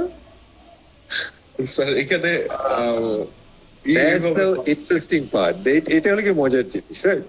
কারণ আমি তো আপনাদেরকে আগে মূল্য ঝুলিয়েছি, কি মূল্য ঝুলিয়েছি? থার্ড এক্সামের মূল্য ঝুলিয়েছি, রাইট? এবং আমি আপনাদেরকে এমন ভাবে পুরো প্ল্যানটা করেছি, যেহেতু আমি জানি যে আপনাদের ওখান থেকে কোনো কাউন্টার আসবে না, সেহেতু হোয়াট আই হ্যাভ ডান, আমি একটা ট্রিকিনেস ইউজ করেছি, আমি আমার ক্ষমতাটা ওখানে ব্যবহার করেছি। আমি কি বোঝাতে পেরেছি ভাই? তো সেই ক্ষেত্রে আমরা বলছি যে এমবিএ তে যেটা হয়, আপনার অনেক সময় আপনার বস তার ক্ষমতাটা ইউজ করে থাকে বা মিস ইউজ করে থাকেন টু ডিসাইড, এবং মানে উনি বেসিক্যালি ডিসাইড করেন, কিন্তু উনি বলেন মানে দিন শেষে উনি বলেন যে তাহলে সিদ্ধান্তটা নিলাম আমরা, তার মানে উনি চাপিয়ে দেন আমাদের উপরে, সবার উপরে। আমি কি বোঝাতে পেরেছি সবাইকে? বোঝা জি স্যার। গেছে? Yes sir. আচ্ছা, এবার আমরা আসি আপনার মানে স্পেসিফিক প্ল্যান। এটা আমাদের কি জানি বলে আপনার প্ল্যানিং এর হলো গিয়ে খুব সিম্পল একটা বিষয়, রাইট? আচ্ছা, প্ল্যান কত রকমের হতে পারে? প্ল্যান মূলত আপনার দুই রকমের হতে পারে। মানে ইউজুয়ালি আমরা প্ল্যানকে দুভাবে ক্যাটাগরাইজ করি। একটাকে আমরা বলি ফর্মাল প্ল্যান, আর একটাকে বলি আমরা ইনফর্মাল প্ল্যান। ওয়েল, একটাকে বলি আমরা ফর্মাল প্ল্যানটাকে আমরা বলি স্ট্রাকচার্ড প্ল্যান, আর ইনফর্মাল প্ল্যানটাকে আমরা বলি আনস্ট্রাকচার্ড প্ল্যান। মানে আপনার ফর্মালটা কি? ফর্মাল হলো কি খুবই সিস্টেমেটিক প্রসেস। এই যে দেখেন আপনাদের যেটা মানে ফর্মাল প্ল্যানের দুটো characteristics, it should be written clearly through paper and pencil. এই যে দেখেন আপনাদের ক্লাস কবে কবে হবে, সেমিস্টার কবে শুরু হচ্ছে, সেমিস্টার কবে শেষ হচ্ছে, আপনার নেক্সট সেমিস্টার কবে শুরু হবে, এগুলো সমস্ত কিছু আপনার সেমিস্টার শুরু হওয়ার আগে আপনাদেরকে জানিয়ে দিয়েছে। এটা ফর্মাল। আর এই যে ক্লাসে আমি কি পড়াবো বা কিভাবে পড়াবো না পড়াবো, আমার তো একটা পরিকল্পনা থাকে, বা কতটুকু পড়াবো না পড়াবো একটা পরিকল্পনা থাকে। That is basically informal. মানে ওটা রিটেন না, ওটা আপনার স্ট্রাকচার না। ক্লিয়ার হয়েছে? না, সেকেন্ড আমরা স্যার এখানে একটা কোশ্চেন ছিল স্যার আমার। Sir Please. যখন একটা ফর্ম যদি সিস্টেমেটিক হয় কিন্তু আমি যদি ডিসক্লোজ না করি মানে রিটেন না থাকে তাহলে ওটা ইনফর্মালে চলে যায়। হুম, এক্স্যাক্টলি, এক্স্যাক্টলি। মানে তার কারণ হলো গিয়ে যে কথার কথা, আপনি আপনার বন্ধুকে তার বার্থডেতে সারপ্রাইজ দিতে চাচ্ছেন, বুঝতে পেরেছেন মোহিত? জি স্যার। ওয়েল, আপনি জানেন যে বন্ধু 5টার সময় বাসায় থাকে, বা সকালবেলা 7 সকালে আপনি বন্ধুর বাসায়, নত খুব কাছের বন্ধু বেজে উঠবেন, আপনি তাকে 7 সকালে যে সকাল 6টার সময় আপনি চিন্তা করলেন বার্থডে উইশ করবেন। আপনি কি জানি বলে তার জন্য একটা বই কিনেছেন, দুটো আপনার মানে কি জানি বলে ফুল কিনেছেন, নিয়ে সকাল 6টার সময় আপনি তার বাসায় দরজার সামনে যে পৌঁছালেন। আপনি কি কাগজে কলমে লিখেছেন মোহিত? না না। কিন্তু এটা আপনি 6টার সময় কি আপনার বন্ধুর বাসার গেটের সামনে যে দাঁড়িয়েছেন? হুম তাহলে ওটা কি আপনার ফর্মাল প্ল্যান না informal plan? Informal. Exactly, right. আর ওই যে ধরেন যে আপনারা কি জানি বলে কদিন আগে আহ, আহ, আহ, ইফতারের কাজ করলেন, মানে ইফতার করলেন, ইফতার প্রোগ্রাম করলেন, আপনারা মাস্টারদেরকে দাওয়াত দিয়েছেন না? জি কেন আমরা জানতাম না কবে আপনারা প্রোগ্রাম করবেন, কটার সময় ইফতার? আমরা জানতাম না? সবই তো জানতাম, জানতাম না? জি স্যার। কোথায় কোথায় ইফতার করাবেন তাও তো আমরা জানতাম, সবই জানতাম না? জি স্যার। তারপর আবার কাগজে কলমে লেখার দরকার কি ছিল? আমরা ওটাকে কি বলি যে এটাকে ফর্মাল করে ফেলা, সো দ্যাট কোনো মাস্টার মশাই যেন বলতে পারেন না, না বলতে পারেন কই আমি তো দাওয়াত পাইনি। বুঝতে পেরেছি? জি স্যার। তো যখন একটা জিনিস থ্যাংক ইউ আমরা স্যার। রিটেন রিটেন করলাম তখন সেটা হয়ে গেল ফর্মাল, আর যখন এটা আনরিটেন থাকে সেটাকে আমরা বলি informal. Now based on the specificity আমরা প্ল্যানটাকে দুটো ভাগে ভাগ করি। একটাকে আমরা বলি স্ট্যান্ডিং প্ল্যান। স্ট্যান্ডিং প্ল্যান কি? স্ট্যান্ডিং প্ল্যান হলো গিয়ে এমন পরিকল্পনা যে পরিকল্পনাটা আমরা রিপিটেডলি ইউজ করি, রাইট? যেমন ধরেন যে এই সেমিস্টারের যে পরিকল্পনা করা হয়েছে এটা গত সেমিস্টারের পরিকল্পনার মতোই একটা পরিকল্পনা, নতুন কিছু না। আমরা মানে আগের ছকে আমরা শুধু ডেট গুলো আর টাইমটাকে পরিবর্তন করেছি, আর তো কিছু না, রাইট? তাহলে আগেরটা কি ছিল তার আগের অনুযায়ী, অর্থাৎ যখন আমরা WMBA প্রোগ্রাম শুরু করেছি তখনই আপনার সেমিস্টার কিভাবে রান করানো হবে তার একটা পরিকল্পনা করানো হয়েছে। প্রতি বছরই সেই পরিকল্পনাটাই নতুন আঙ্গিকে রিপিট করা হচ্ছে। তাহলে এই যে আপনার পুরনো পরিকল্পনায় নতুন করে রিপিট করা, এটাকে আমরা বলছি স্ট্যান্ডিং প্ল্যান। যে পরিকল্পনাটা বারবার করে আমরা ইউজ করি একটু নতুন আঙ্গিকে, right? আর প্রজেক্ট প্ল্যানটা কি? প্রজেক্ট প্ল্যান হলো গিয়ে বা আপনার এটাকে আমরা বলি সিঙ্গেল ইউজ প্ল্যান বা আমরা সাধারণত বলি প্রজেক্ট প্ল্যান। প্রজেক্ট প্ল্যান বা সিঙ্গেল ইউজ প্ল্যানটা কি? যে পরিকল্পনাটা আমরা একবারই ব্যবহার করে থাকি, অর্থাৎ ওই পরিকল্পনাটা একবার ব্যবহার করে ফেলার পরে দ্বিতীয়বার ওই পরিকল্পনা আর কখনো ব্যবহার করা হয় না। সেটাকে আমরা বলি আপনার সিঙ্গেল ইউজ প্ল্যান বা প্রজেক্ট প্ল্যান।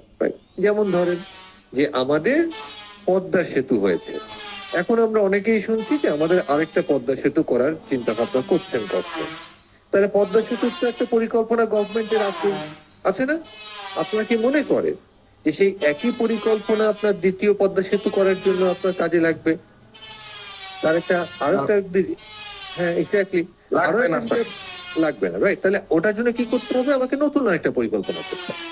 যেমন জলজ্যান্ত যদি একটা উদাহরণ দিই আপনাদেরকে, যে আমাদের আপনার বুড়িগঙ্গার উপরে প্রায় 11টা সেতু হয়েছে, বাংলাদেশ চায়না ফ্রেন্ডশিপ সেতু। তাহলে আপনারা কি মনে করেন যে প্রথম সেতু আপনার যে পরিকল্পনা দিয়ে করা হয়েছিল দ্বিতীয় সেতু একই পরিকল্পনা দিয়ে করা হয়েছে? না, দ্বিতীয় সেতুর জন্য আমাকে আবার নতুন পরিকল্পনা করা হয়েছে। খুব রিসেন্টলি আপনার যমুনা সেতুর কাছে পাশে আপনার ঠিক পাশে আপনার যমুনা রেল সেতু করা হয়েছে। তাহলে যমুনা সেতুর তো পরিকল্পনা ছিলই, তার পাশেই তো রেল সেতু করা হয়েছে, তো একই পরিকল্পনা আমরা ইউজ করতে পারতাম। গভর্নমেন্টকে সেটা করেছেন? অ্যান্সার ইজ না। তাহলে এই যে আপনার যে পরিকল্পনাটা একবার ইউজ করা হয় সেটাকে আমরা বলি প্রজেক্ট প্ল্যান। আর ইন টার্মস অফ ব্রেথ, পরিকল্পনাকে আমরা দুটো ভাগে ভাগ করি। একটাকে বলি আমরা স্ট্র্যাটেজিক প্ল্যান, আর একটাকে বলি আমরা operational plan. Strategic plan long term top ম্যানেজমেন্টের পরিকল্পনা, আর operation plan short term bottom ম্যানেজমেন্টের পরিকল্পনা। অপারেশন প্ল্যানটা সাধারণত হয় হলো কি আপনার ইমপ্লিমেন্টেশন পারপাসে, আর স্ট্র্যাটেজিক প্ল্যানটা সাধারণত হয় হলো কি আপনার প্ল্যানিং পারপাস, রাইট? আর অ্যাপার্ট অফ এটা ছাড়া আরেক ধরনের পরিকল্পনা আছে যেটাকে আমরা বলি কন্টিনজেন্সি প্ল্যান। কেউ কেউ বলে এটাকে সিচুয়েশনাল প্ল্যান, কখনো কখনো এটাকে আমরা বলি প্ল্যান বি, প্ল্যান সি। যেমন আপনারা অনেক সময় বলেন I have a plan B, I have a plan C. তার মানে কি? তার মানে হলো যে কোনো কারণে যদি প্ল্যান এ আমার ব্যর্থ হয়, প্ল্যান এটা হলো যে আমার মূল পরিকল্পনা। যেমন ধরেন আমি যদি একটা মজা করে উদাহরণ দিই, যে আপনারা কেউ কেউ আপনার মানে ভর্তি পরীক্ষা আমাদের এখানেও দিয়েছেন, WMBA প্রোগ্রামেও দিয়েছেন, আবার একই সাথে আপনার আমাদের যে বিজনেস ফ্যাকাল্টি আছে সেখানেও দিয়েছেন, রাইট? ওয়েল, কেন বিজনেস ফ্যাকাল্টিতেও দিয়েছেন? যদি আপনার IBA তে আমার ভর্তি না হয় তাহলে যেন অ্যাটলিস্ট আপনার ইসে কি জানি বলে জাহাঙ্গীরনগর ইউনিভার্সিটিতে বিজনেস ফ্যাকাল্টি যেন আমার ভর্তি হয়, রাইট? তাহলে যে আপনার মূল উদ্দেশ্য হলো গিয়ে IBA তে ভর্তি হওয়া WMBA প্রোগ্রামে, কিন্তু যদি না হয় সে কারণে হাতে একটা অপশন রাখা যেটাকে আমরা বলি প্ল্যান বি, বা যেটাকে আমরা বলি কন্টিনজেন্সি প্ল্যান। তাহলে কন্টিনজেন্সি প্ল্যান মানে কি? যে in case of any emergency, যেখানে আমার মূল পরিকল্পনাটা কাজ করতে ব্যর্থ হচ্ছে, তারপরেও আমাদের পরিকল্পনা মতো আপনার কাজটাকে আগিয়ে নেওয়ার জন্য আমরা সেকেন্ড আরেকটা পরিকল্পনা বা থার্ড আরেকটা পরিকল্পনা মাথায় রাখি, যেটাকে আমরা বলি কন্টিনজেন্সি প্ল্যান। পরিষ্কার হয়েছে কন্টিনজেন্সি প্ল্যানটা কি জিনিস? জি স্যার। বাট মনে রাখবেন, contingency plan and contingency factors of the plan, একটা হলো কি আমার কন্টিনজেন্সি প্ল্যান, আরেকটা হলো কি contingency factors of the plan. এ দুটো কিন্তু এক না। Contingency factor of the plan মানে কি? আন্ডার হোয়াট সার্কামস্টেন্সেস, কোন সিচুয়েশনে আমি কোন ধরনের পরিকল্পনা নেব। Such as level of management, অর্থাৎ আপনি ম্যানেজমেন্টের কোন লেভেলে আছেন। আপনি যদি বটম লেভেলে হয়ে থাকেন তাহলে অবভিয়াসলি আপনি অপারেশনাল লেভেলে প্ল্যানের সাথে বেশি ইনভলভ থাকবেন, স্ট্র্যাটেজিক প্ল্যানে আপনার ইনভলভমেন্ট নেগলিজিবল। যদি আপনি টপ ম্যানেজমেন্টের অংশ হয়ে থাকেন তাহলে আপনি স্ট্র্যাটেজিক প্ল্যানে আপনার ইনভলভমেন্টটা বেশি রাদার দেন অপারেশনাল প্ল্যান। তাহলে আপনি কোন লেভেলে আছেন ম্যানেজমেন্টের, তার উপর নির্ভর করবে যে আপনি কোন ধরনের পরিকল্পনাতে বেশি involve. Second of all, degree of environmental certainty or uncertainty. Environment যদি সার্টেন হয় তাহলে আপনি আর প্ল্যান বি করেন, প্ল্যান সি তো মাথায় আসে না, রাইট? কিন্তু more the environment is volatile, more the environment is uncertain, environment যত বেশি আনসার্টেন হয় তত বেশি আপনার প্ল্যান বি প্ল্যান সি আপনার মাথায় থাকে। যেমন ধরেন আপনারা যারা অফিস করেন, ঢাকাতে থাকেন বা ঢাকাতে চাকরি বাকরি করেন, রাইট? প্রতিদিনই আপনাকে ঠিক মানে প্রাইভেট অফিস করলে যেটা হয় যে আপনার অফিসের তো আসলে যদিও বলে যে আপনার 3:30টার ভেতর অফিস ছুটি হয়ে যাচ্ছে, প্রাইভেট অফিসে 3:30 4:30 কোনো ফ্যাক্টর না। আমার এক পরিচিত তো আপনার উনি সেদিনও আপনার বাসায় ফিরলেন রাতে 10:30টার সময় অফিস করে বাসায় ফিরলেন, রাইট? তো তাহলে ওটা তো ভেরি মাচ আনসার্টেন, আদৌ আপনি আসতে পারবেন কি আর পারবেন না। ধরেন আপনি ধরলাম আপনার 5টার সময় আপনার অফিস ছুটি হয়েছে, আপনি রাস্তায় যে জ্যামের অবস্থা আপনি নিশ্চিত না যে আপনি আদৌ বাসায় পৌঁছাতে পারবেন না, পারবেন কি না ইফতারের আগে। অথবা আপনি কি করলেন, আপনি আপনার মানে ব্যাগের ভেতরে ছোট্ট একটু পানির একটা ডিব্বা বা পানির একটা বোতল আপনি ক্যারি করলেন। যদি বাসায় পৌঁছাতে না পারি অনলাইন অন টাইমে, তাহলে অ্যাটলিস্ট রাস্তাতে দাঁড়িয়ে কোথাও বা রাস্তাতে বসে কোথাও আপনার এক গ্লাস পানি খেয়ে নেবো বা এক ঢোক পানি খেয়ে নেবো। তাহলে কিন্তু যদি আপনি সার্টেন থাকেন, মানে আপনি যখন বাসায় আছেন তখন আপনি তো নিশ্চিত যে আপনি বাসায় আছেন, তাই? তখন কিন্তু আর আপনি পকেটে সবসময় এক বোতল পানি ক্যারি করছেন না, কারণ আপনি নিশ্চিত যে জানেন মোটামুটি যে আপনার পকেটে পানি ক্যারি করার দরকার নেই। তাহলে আমরা বলছি যত এনভায়রনমেন্ট আনসার্টেন তত আমাদের আপনার কন্টিনজেন্সি প্ল্যানের উপরে বেশি নির্ভরশীল থাকতে হয়। আর যত আমরা সার্টেন তত আমাদের স্ট্যান্ডিং প্ল্যান অর্থাৎ একই প্ল্যান আমরা বারবার ইউজ করতে পারি। আর লেন্থ অফ দি কমিটমেন্ট অর্থাৎ আপনি কত সময়ের জন্য প্ল্যান করছেন। যদি দীর্ঘমেয়াদে প্ল্যান করে থাকে তাহলে ওটা আপনার স্ট্যান্ডিং আর কি যেন বলে আপনার স্ট্র্যাটেজিক প্ল্যান। আর যদি শর্ট টার্ম প্ল্যান করে থাকেন তাহলে মোটামুটি এটাকে আমরা বলে ফেলতে পারি যেটা অপারেশনাল প্ল্যান বা bottom level. Question? No question. তাহলে প্ল্যানিং এর এই পর্যন্ত আমাদের শেষ। কোনো প্রশ্ন আছে? না স্যার। তাহলে আমি আপনাদেরকে জানিয়ে রাখি যে এই যে স্লাইডটা, এখান থেকে আমি কি ধরনের প্রশ্ন করে থাকি, আমি সাধারণত 2 ধরনের প্রশ্ন করি এখান থেকে। ছোট্ট শর্ট নোট হয়তো আমি আপনাকে প্রশ্ন করতে পারি যে জেনারেলি আমরা প্ল্যানকে কত টাইপের ভাগ করি। আপনি বললেন ফর্মালি ইনফর্মালি ব্রিফলি এক্সপ্লেন করলেন, 2 মার্ক পরীক্ষা ভাবে লিখতে পারলে 2 মার্ক করে দেবেন। এটা হলো কি এক না ধরনের প্রশ্ন, শর্ট নোট, রাইট? মানে এই টার্মগুলো আপনি ফ্যামিলিয়ার কিনা, অথবা আমি কখনো কখনো আপনার এই টার্মগুলো যেমন আপনার স্ট্র্যাটেজিক প্ল্যান এই কনসেপ্টটা আপনার কাছে ক্লিয়ার কিনা, বা কন্টিনজেন্সি প্ল্যান এই কনসেপ্টটা আপনার কাছে ক্লিয়ার কিনা, এটা হলো কি আমার শর্ট নোট আমি বলি সাধারণত, রাইট? আরেকটা হলো কি আছে কেস বেস।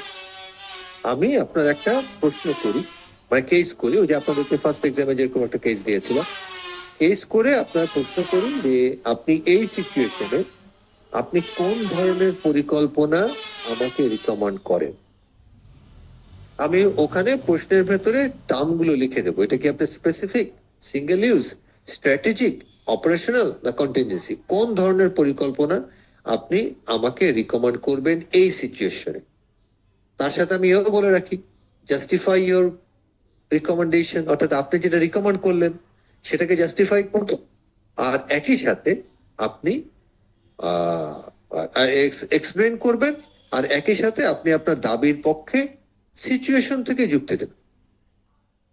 এখান থেকে হয়তো আমি সরাসরি প্রশ্ন করি কখনো কখনো এমবিও কাকে বলে, বা এমবিওর ক্যারেক্টারিস্টিক্স গুলো কি, বা এমবিওর ক্রিটিসিজম কি, এই ধরনের প্রশ্ন করি।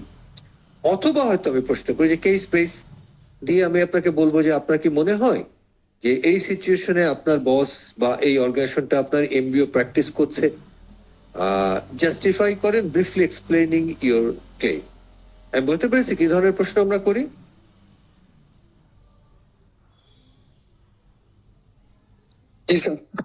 পারবেন তো? প্রশ্ন করলে পারবেন তো নাকি না? ইনশাল্লাহ। Good, very good. তাহলে আমি আপনার আরেকটা আপনাদের টপিকস খুলছি, পারসেপশন। ওটা খুলে আপনাদের সাথে শেয়ার করে, আর এর মধ্যে যদি আপনাদের কোনো প্রশ্ন থাকে you are free to ask me, আমাকে প্রশ্ন করতে পারেন। প্রশ্ন আছে রে? স্যার ওই যে আপনি বললেন না যে ধরেন বস যদি আগে থেকে একটা ডিসিশন নিয়ে তারপর মানে এমন ভাবে এমপ্লয়ীদেরকে বলে যে মানে এভাবে চাপাই দেয় যে আমরা সবাই মিলে ডিসিশনটা নিছি, সেই ক্ষেত্রে স্যার এজ এন এমপ্লয়ি মানে এই জিনিসগুলোকে আসলে কিভাবে রিয়াক্ট করা উচিত? এটা তো আসলে রে ছেলে একেবারে স্পেসিফিক্যালি আর কি জানি বলে জেনারেল উত্তর দেওয়া যায় না। এটা নির্ভর করে হলো কি সিচুয়েশনের উপরে এবং ওই সময়কার অ্যাটমসফিয়ারের উপরে। মানে ওখানে যদি বস খুব মুডে থাকেন তাহলে আপনাকে একভাবে বিহেভ করতে হবে। রিমেম্বার দ্যাট, ওই যে ওটা আজকে আপনাদেরকে শিখাবো। আজকে এখন আমরা বিহেভিয়ারেতে যাবো, তো সেখানে আমি বলবো যে কোনো একটা অর্গানাইজেশনকে বুঝতে হলে সেই অর্গানাইজেশনের বসের বিহেভিয়ারটা আপনাকে বুঝতে হবে, রাইট? ঠিক ওই একই ভাবে আপনাকে রিমেম্বার দেয় আপনার প্রাইভেট জবে বা সরকারি চাকরিতে এক্সেপ্ট আমাদের টিচিং থাকে, মানে তাও টিচিং এও যদি আপনি বসকে হ্যাপি রাখতে পারেন তাহলে আপনার আপগ্রেডেশন, প্রমোশন, কনফার্মেশন এগুলো খুব দ্রুত হবে। যেমন ধরেন আমার ক্ষেত্রে যেটা হয়েছে যে আমি কখনো বসকে ওইভাবে তেল মারে চলিনি, অথবা আমার সবকিছু একটু একটু করে ডিলে হয়েছে এবং আমাকে অনেক সময় শুনতে হয়েছে যে ও তো আমার কাছে আসেও না একবার, সেটা বললেও না আমাকে, right? তাহলে এটা আপনার জেনারেল কোনো উত্তর দেওয়া যায় না, এটা আপনার স্পেসিফিক। আপনাকে কন্টিনজেন্সি, যেটাকে আমরা বলি সিচুয়েশন, বুঝতে হবে। And according to the situation আপনাকে সিদ্ধান্ত নিতে হবে। আমি এভাবে বলি সবসময়, সেই ম্যানেজমেন্টটাই আসলে ইফেক্টিভ ম্যানেজার, যেই ম্যানেজমেন্টটা according to the requirement of the situation, সিচুয়েশনের রিকোয়ারমেন্ট অনুযায়ী তিনি আপনার সিদ্ধান্ত নিতে পারলেন। অতএব আপনি যদি মানে সিচুয়েশন না বুঝে যদি সিদ্ধান্ত নেন তাহলে এটা আপনার জন্য আপনার বুমেরাং হয়ে আসতে পারে। আমি কি বোঝাতে পেরেছি? কে প্রশ্ন করেছিলেন? ফাহাদ। জি স্যার। ফাহাদ, আপনি কি উত্তর পেয়েছেন? জি স্যার, থ্যাংক ইউ স্যার। আচ্ছা, ওয়েল, আজকে আমরা বিহেভিয়ার নিয়ে আলাপ শুরু করছি।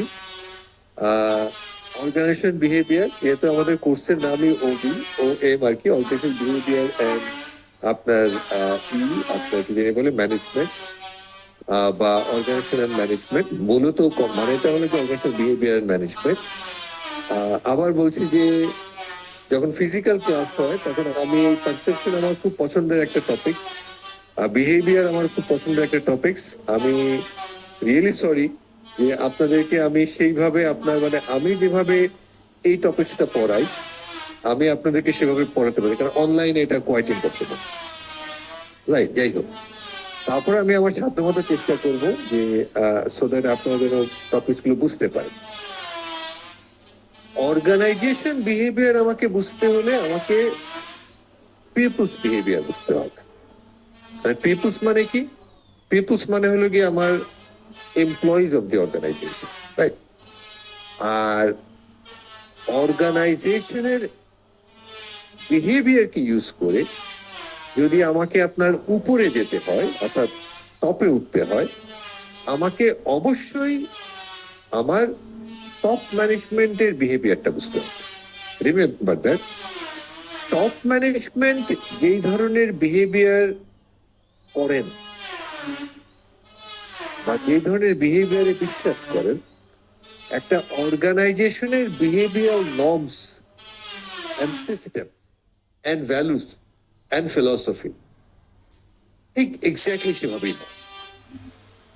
এবং সে কারণেই দেখবেন যে একটা অর্গানাইজেশনের বস যখন বদলে যায় বা একটা দেশের বস যখন বদলে যায়, যেমন ধরেন যে আপনার ট্রাম্প সাহেবের আগে বাইডেন সাহেব ছিলেন আপনার আমেরিকার প্রেসিডেন্ট, ওই সময় আমেরিকার যে অ্যাটমসফিয়ার আর এখন ট্রাম্প সাহেবের সময় আমেরিকান যে অ্যাটমসফিয়ার, মানে এটা আপনাদেরকে ব্যাখ্যা করে বলা দরকার নেই, আপনারা নিজেরাই ফিল করতে পারেন।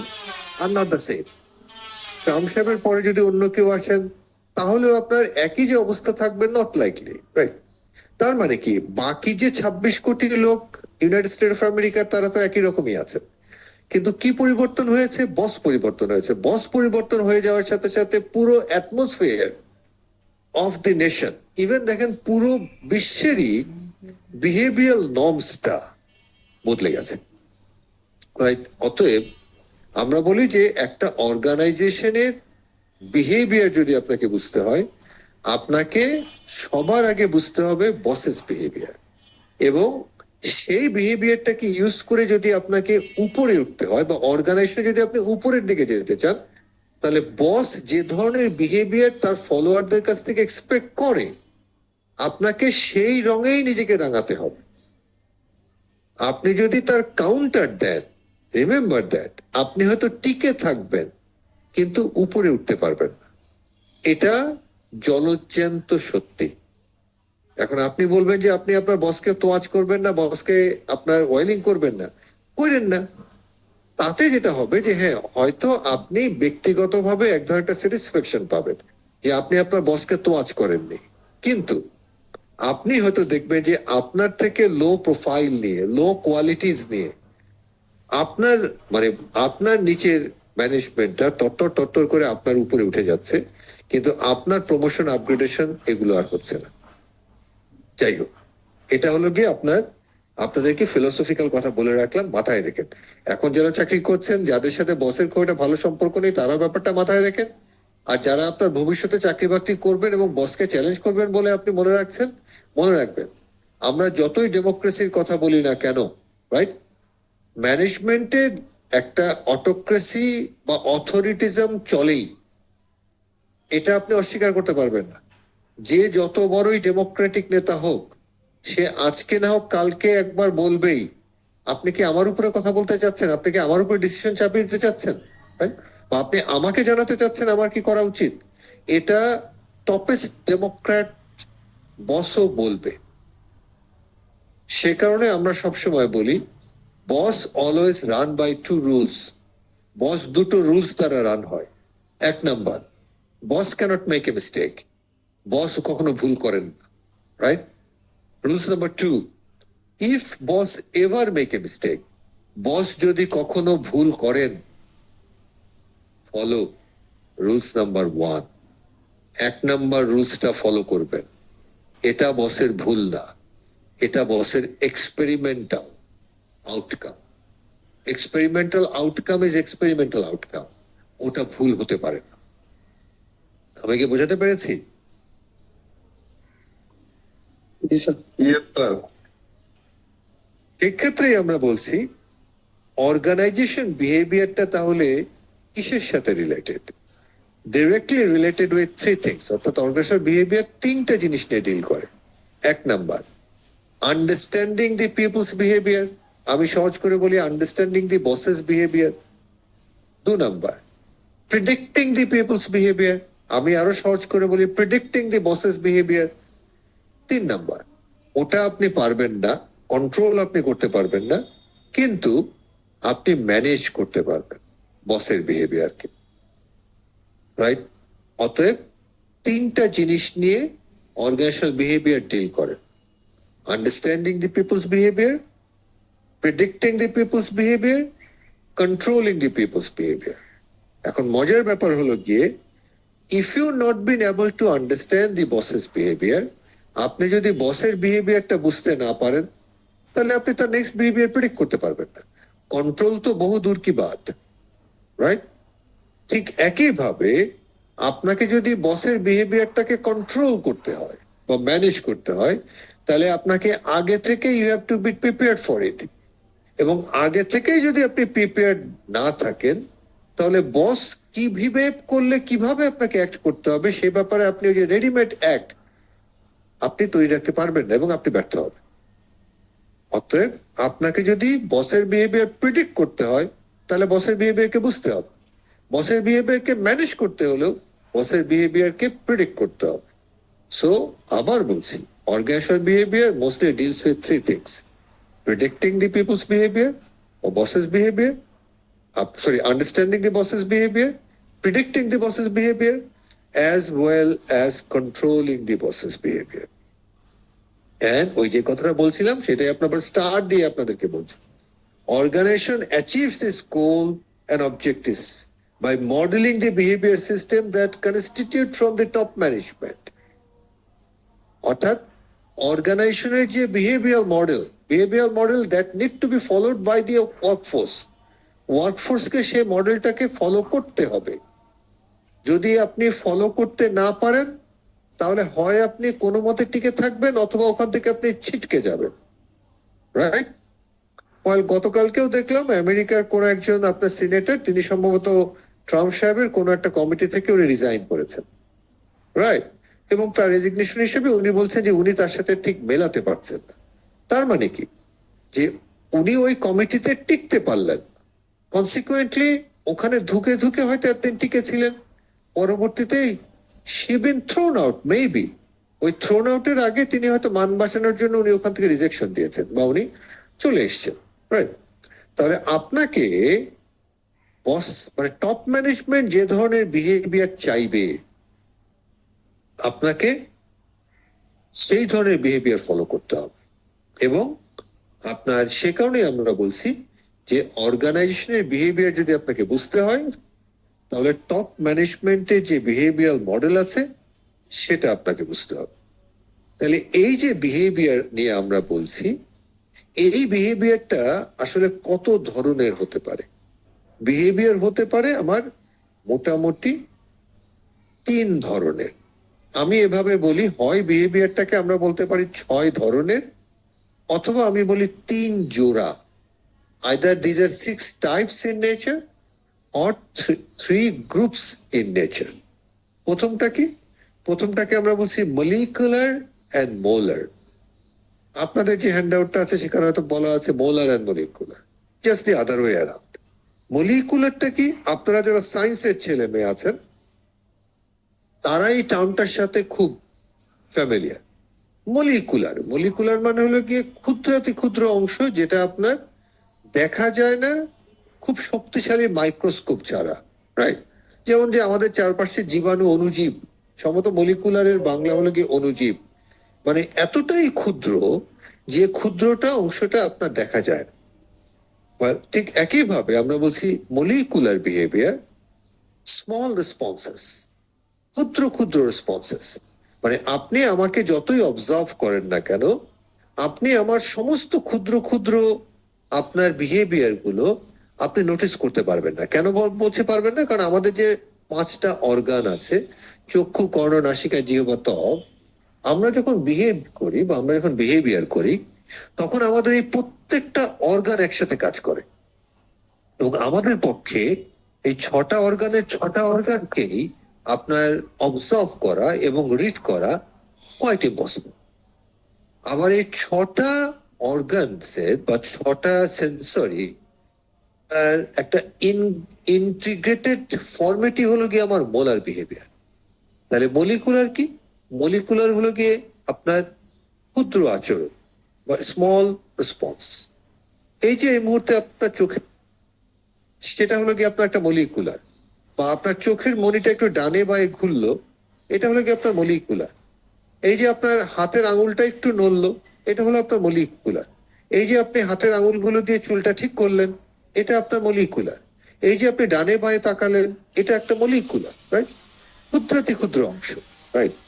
তাহলে এই যে ক্ষুদ্রাতি ক্ষুদ্র অংশ, এই জিনিসগুলোকে যখন আমরা একসাথে কম্বাইন্ড করি,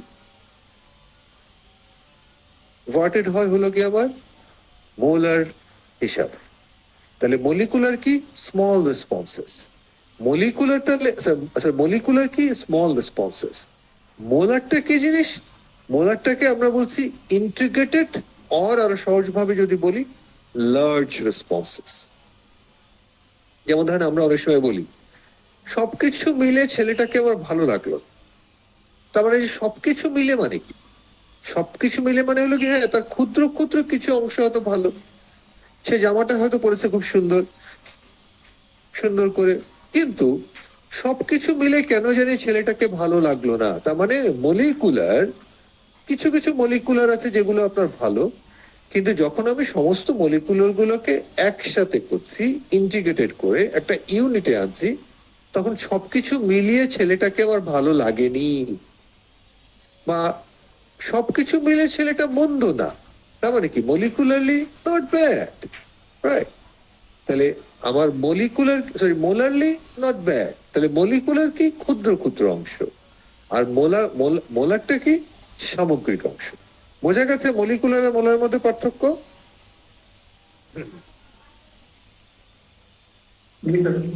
গুড। নাও সেকেন্ডটা কি? Overt and covert. মানে এই যে ওভার্ট অ্যান্ড কোভার্ট এই টার্মটার সাথে আপনারা খুব বেশি মাত্রায় ফ্যামিলিয়ার। এখানে আমরা ওই ওভার, OVER, এর সাথে আমরা একটা টি যোগ করেছি। কভার, COVER, কভার, এর সাথে আমরা একটা টি যোগ করেছি, রাইট? Covert, right? যেমন কভার বুক, আমরা বলি কভার পেজ, আমরা বলি বেড কভার, আমরা বলি কুশন কভার, আমরা বলি আপনার কভার্ড ভ্যান, রাইট? তাহলে এই যে দেখেন কভার, কভার মানে কি? ঢেকে রাখা। তাহলে আপনি যখন একটা বইয়ের উপরে মলাট দিলেন বা কভার দিলেন, আপনি কি বইয়ের মূল পাতাটা দেখছেন? অ্যান্সার ইজ না, দেখছেন, রাইট? ঠিক একইভাবে কভার্ড ভ্যান, এই যে গাড়িগুলো যেটা কভার্ড আছে, এর গাড়িগুলোর ভেতরে কি, অর্থাৎ কভারের ভেতরে কি, সেটা তো আমরা দেখি না, রাইট? তাহলে ঠিক ওই একইভাবে কভার্ড বিহেভিয়ার হলো কি এমন একটা বিহেভিয়ার যেটা ট্রু বিহেভিয়ার, যেটা বা অরিজিনাল বিহেভিয়ার যেটা, তার উপরে আমরা একটা কভার দিয়ে রাখি। যেমন ধরেন আজকে আপনার মন খুব খারাপ, কিন্তু তারপরেও আপনি বন্ধুদের সাথে হেসে হেসে কথা বলছেন। বন্ধু যখন আপনাকে প্রশ্ন করছে, আপনি হয়তো তার সাথেও হাসছেন। এটা একটা কাষ্ঠ হাসির মতো হাসি, মানে আপনার হাসতে হবে তাই হাসছেন, কিন্তু আপনার হাসিটা ভেতর থেকে হাসি না, right? কিন্তু আপনি হাসছেন, বাকিরা পাঁচজন দেখছেন যে আপনি হাসছেন, কিন্তু ভেতরে ভেতরে আপনি খুব কষ্ট পাচ্ছেন। তার মানে কি? যে আপনি আপনার কষ্টটার উপরে একটা কভার নিয়েছেন, রাইট? তাহলে ওই বিহেভিয়ারটাকে আমরা বলছি কোভার্ট বিহেভিয়ার। আর ওভার্ট বিহেভিয়ার কি? যেটা আমরা দেখতে পাচ্ছি, দৃশ্যমান। তাহলে ওভার্ট বিহেভিয়ারটা হলো আমার দৃশ্যমান বিহেভিয়ার, আর কভার্ট বিহেভিয়ারটা হলো কি আমার অদৃশ্যমান বিহেভিয়ার। না, আর তিন ধরনের বা থার্ড টাইপস অফ বিহেভিয়ার, এটাকে আমরা বলি ভলেন্টারি, আর এটাকে বলি আমরা ইনভলেন্টারি। ভলেন্টারি হলো কি আপনার ঐচ্ছিক বিহেভিয়ার। ঐচ্ছিক বিহেভিয়ারটা কি জিনিস? আপনি স্বেচ্ছায় স্বপ্রণোদিত হয়ে, such a simple take an example, আমি মজার এক্সাম্পলটা সব জায়গাতেই দিয়ে থাকি, যে আমরা যখন প্রত্যেকেই ছোটটি ছিলাম এবং প্রত্যেকেই যখন মোটে স্কুলে যাওয়া শুরু করেছি, প্রত্যেককেই আমরা স্কুলটাকে প্রথমে ভালোবাসি, কারো আমাদের স্কুলে যেতে ইচ্ছে করতো না, রাইট? এবং প্রতিদিনই আমরা বায়না ধরতাম যে আমরা আজকে স্কুলে যাব, রাইট? তার মানে কি? ওখানে আমরা স্কুলে যেতাম, যেতে চাইতাম না, কিন্তু উই বিন ফোর্সড, আমাদেরকে বাধ্য করা হয়েছে স্কুলে যাওয়ার জন্য। কিন্তু আজকে তো এই যে আপনারা যারা যারা ক্লাসে এসছেন, আমি তো কাউকে বাধ্য করিনি, আমি তো আপনাদের স্টুডেন্ট অ্যাটেন্ডেন্সও নিচ্ছি না, আপনারা কেউ কেউ আপনার এখনো ঢুকছেন, রাইট? খালি খালি আপনার এই মানে ঢোকার জন্য ঢুকে লাভ নাই, রাইট? লাভ নেই কেন বলছি? যে কারণ আমি আপনাদের কোনো অ্যাটেন্ডেন্স, অনলাইন ক্লাসে আমি কোনো অ্যাটেন্ডেন্স নেই না, কারণ আমি আসলে জানছি না যে আপনি কি আদৌ মনোযোগ দিয়ে আমার কথা শুনছেন, নাকি না আপনি আপনার মোবাইলটা অন করে আপনি চলে গেছেন, অথবা আপনি আপনার ল্যাপটপটা অন করে চলে গেছেন, that I don't know, right? আর এখানে আমরা ভিডিও আমরা দেখছি না, আর ভিডিও দেখলেও তো ওটাকে আমরা ডার্ক করে রাখি, রাইট? আমরা ওভাবে দেখাই না, রাইট? তাহলে এই যে আপনার আপনি তারপরও ক্লাসে আজকে এসছেন, যারা ক্লাসে এসছেন আজকে, তারা ভলেন্টারিলি এসছেন। আমরা আপনাকে বাধ্য করিনি, আমরা আপনাকে ভয়ও দেখাইনি, আমরা আপনাকে অন্য কিছু করিনি। তার মানে আপনি এসছেন স্বেচ্ছা প্রণোদিত হয়ে, রাইট? আর ইনভলেন্টারি মানে কি? আপনাকে যখন বাধ্য করা হয়, অর্থাৎ ওই যে আপনি ছোটবেলায় আপনাকে স্কুলে যেতে বাধ্য করা হয়েছে, সেটা ছিল আপনার ইনভলেন্টারি বিহেভিয়ার। আর আজকে যে আপনি ক্লাসে ঢুকেছেন, এটা আপনার ভলেন্টারি বিহেভিয়ার। না, তাহলে হিউম্যান বিহেভিয়ার, মানুষের বিহেভিয়ারটা ভীষণ জটিল রে। মানুষের বিহেভিয়ারটা আন্ডারস্ট্যান্ড করা বা প্রেডিক্ট করা ইজ কোয়াইট ডিফিকাল্ট। মানে কোয়াইট ডিফিকাল্ট মানে হলো কি, আমরা বলি is quite impossible, right? Well, তাহলে ইন জেনারেল আমাকে যদি প্রশ্ন করেন যে মানুষের বিহেভিয়ারটা কি বা কিভাবে হয়, আমাদের চারপাশে আমরা যখন কোনো একটা অবজেক্টের সাথে কনফ্রন্টেড হই, ইন্টারাক্টেড হই, রাইট, তখন আমরা দুই ভাবে অ্যাক্ট করতে পারি। আপনাকে শুনছেন আমার কথা ছেলেমেয়েরা? জি স্যার। আবার জি, বলছি, স্যার। মনোযোগ দিয়ে শুনেন। আপনার যখন ধরেন এইমাত্র জি স্যার কে বললো রে মোহিত, জি স্যার। আচ্ছা মোহিত, আমি আপনাদেরকে একটা প্রশ্ন করেছি, আপনি রেসপন্স করেছেন, তাই না? জি। আপনি কি রিয়াক্ট করেছেন? না স্যার, রেসপন্স। মানে আমি মজা করে বলি মোহিত, বোঝানোর জন্য আপনাকে এবং সবাইকে বোঝানোর জন্য। আপনি কি রিয়াক্ট, মানে আপনি রিয়াক্ট করলে কি বলতেন? আমি হিসেবে আপনি একই প্রশ্ন কেন বারবার করেন? আমরা তো আছি, বা আমি তো শুনছি, তাই না? জি স্যার। আচ্ছা, কিন্তু আপনি কি বলেছেন? জি স্যার। হয়তো কণ্ঠটার ভেতরে একটু জোর ছিল, যাকে ওটা আমি বাদ ওটা আমি বাদ দিচ্ছি। দুইটা করলাম রে মোহিত, যাই হোক। তার মানে আপনাকে যখন একটা প্রশ্ন করেছি, আপনি বা আপনাদেরকে একটা প্রশ্ন করেছি, আপনি দুভাবে অ্যাক্ট করতে পারেন। একটা হলো কি আপনি রেসপন্স করতে পারেন, আরেকটা হলো কি আপনি রিয়াক্ট করতে পারেন। ধরেন আপনাকে কেউ সামনে থেকে দেখা হলো, আপনার কোনো বন্ধু বা পেছন থেকে আপনার বন্ধু আপনাকে ডাক দিল, হ্যালো। আপনি তার উত্তর দিতে পারেন দুভাবে, হাই। তাহলে উনি আপনাকে হ্যালো বললো, আপনি তার উত্তরে উনাকে হাই বললেন, রাইট? এটা আপনি রেসপন্স করলেন। আরেকটা হলো উনি আপনাকে বললেন হ্যালো, আপনি খেপে গেলেন, খেপে যেয়ে বললেন, ভাই আপনারা কতবার বলছি রাস্তায় হাঁটার সময় আমার হ্যালো হ্যালো করবেন না, ভাই যেই বেশি নাকি মিয়া, আপনার এর আগে বহুবার না করছি, তারপর আপনি কেন বারবার হ্যাঁ হ্যালো হ্যালো করেন? Right? তাহলে এই যে আপনি যে বিহেভটা করলেন, এটা আপনি কি করলেন? আপনি রিয়াক্ট করলেন। বোঝা গেছে রেসপন্স আর রিয়াক্টের মধ্যে পার্থক্যটা কি? বোঝা গেছে ছেলেমেয়েরা? জি স্যার।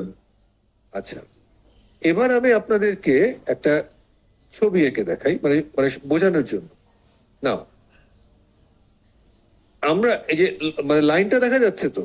আরে একটা সাদা কাগজ হলে ভালো হতো, মানে সাদা হলে ভালো হতো। দাঁড়ান দাঁড়ান, কম্পিউটারে অনেক সমস্যা রে। না,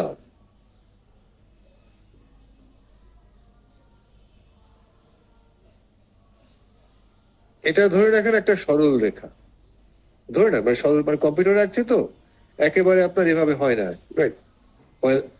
এই যে সরল রেখা, আমাদের পক্ষে আসলে সবসময় এই সরল ভাবে, এতটা সরল ভাবে আপনার অ্যাক্ট করা আমাদের জন্য সম্ভব হয় না, রাইট? আমাদের অ্যাক্টের ভেতরে সকল সময় কিছু কিছু আপস এন্ড ডাউনস থাকে। এই যে দেখেন, কিছু কিছু আপস এন্ড ডাউনস থাকে,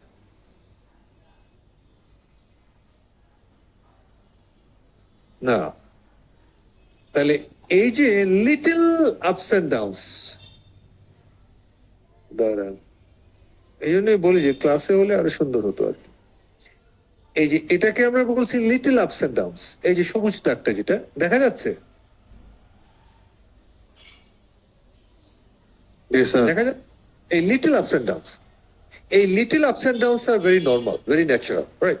যেমন দেখেন, এই যে আমি যখন কথা বলছি বা আপনি যখন কথা বলছেন, কণ্ঠের একটু 19-20 হয়।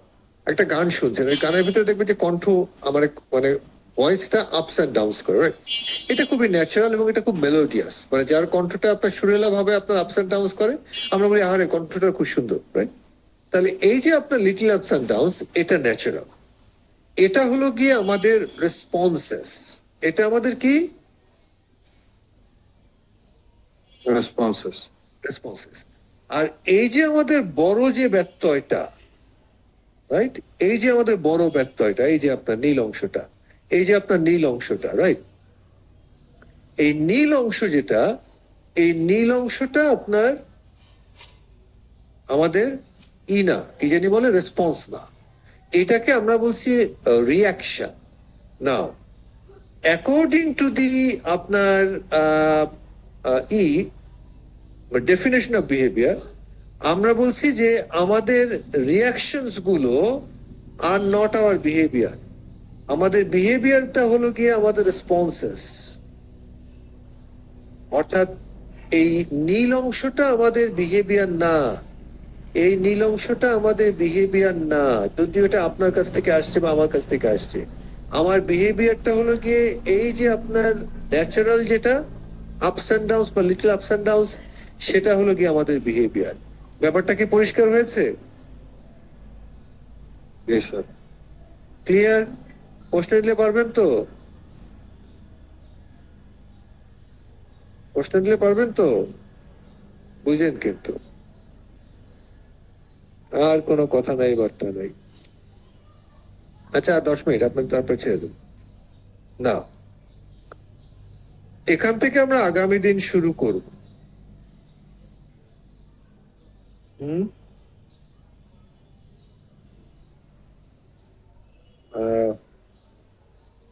ওকে, ওকে, ওকে, দাঁড়ান। আমি যেভাবে এটা পড়াতে চাই সেভাবে পড়াতে পারছি না। এটা কি দেখা যাচ্ছে, মানে হোয়াট ডু ইউ সি? কে কে দেখছেন? কেউ কি আছেন আমার সাথে? জি স্যার। কি কি দেখা যাচ্ছে এখানে? হাঁচি দিচ্ছে। হাঁচি দিচ্ছে, কি নাকের উপরে কি আছে? টিস্যু। টিস্যু। ধরেন আমি আমি ক্লাসে একটা হাঁচি দিলাম, হাঁচি দিয়ে টিস্যু পেপারটা ঢেকে হাঁচিটা দিলাম, তারপরে আপনার টেবিলের উপরে টিস্যু পেপারটা রেখে দিলাম। মানে পিকচারটা ভিজুয়ালাইজ করতে পারছেন? জি স্যার। এখন এই যে আমি নাক টাক মুছে মুখ টুক মুছে আপনার টিস্যু পেপারটা টেবিলের উপরে রাখলাম, এই টিস্যু পেপারটা আপনারা কত টাকা দিয়ে কিনতে চাবেন, বা কেউ কি এটা কিনতে চাইবেন? না স্যার। শোভন, ভেবে চিন্তে বলেন, হেসেন না রে। কিনবেন না? কিনবেন না? আসলেও কিনবেন না? আমি তো কিনবো না স্যার। কেউ কি কিনবে? আমার মতে না। মানে কেউ একজন নাক মুখ ঝেড়ে সেই টিস্যু পেপারটা ফেলে দিয়েছেন রাস্তাতে, বা ফেলে দিয়েছেন আপনার মানে ফ্লোরের উপরে, আপনি কি সেই টিস্যু পেপারটা কিনবেন, বা আমরা কেউ কিনবো? না স্যার।